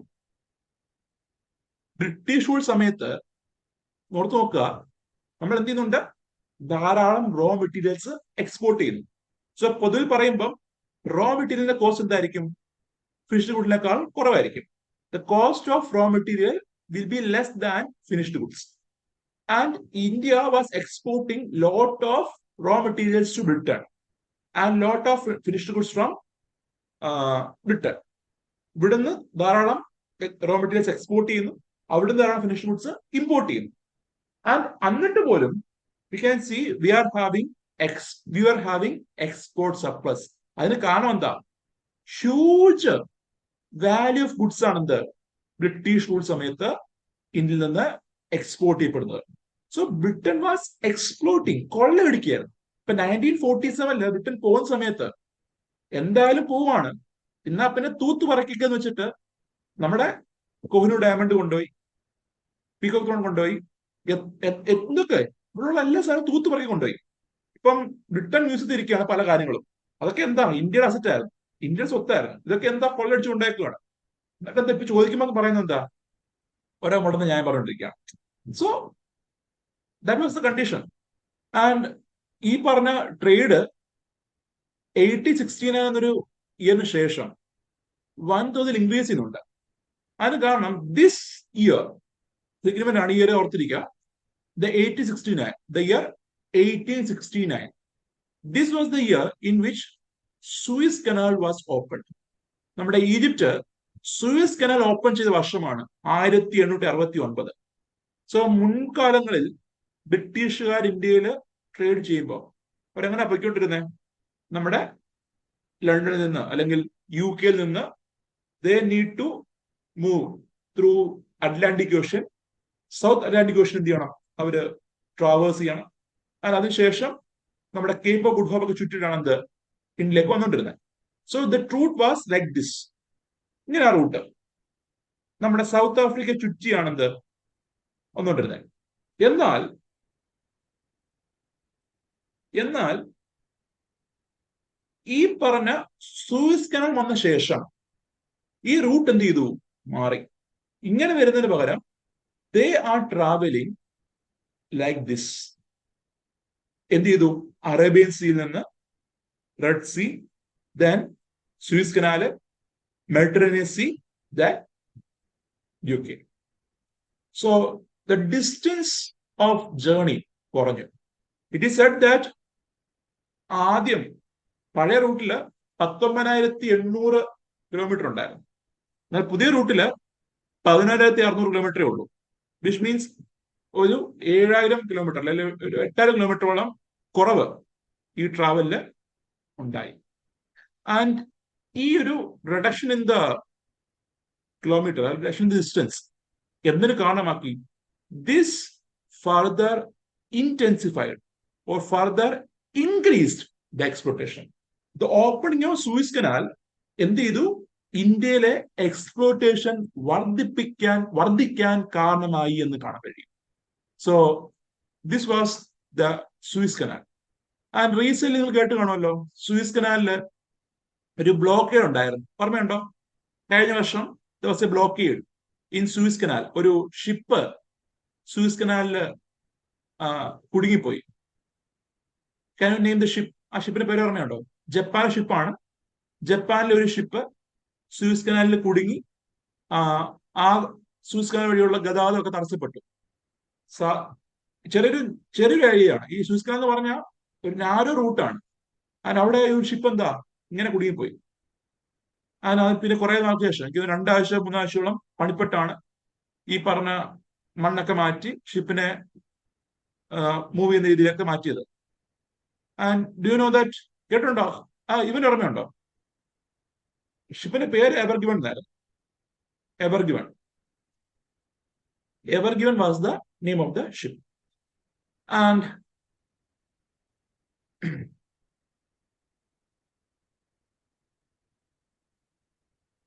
And you can see, even though we are having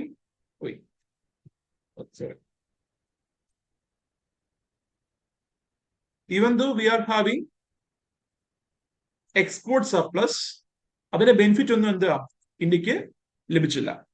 and export surplus വരാൻ കാരണം എന്താ, massive ആയിട്ടുള്ള export of raw materials ആണ്. Finished ഗുഡ്സിനെക്കാളും raw materials ആണ് എന്ത് ഇന്ത്യയിൽ നിന്ന് എക്സ്പോർട്ട് ചെയ്യുന്നത്.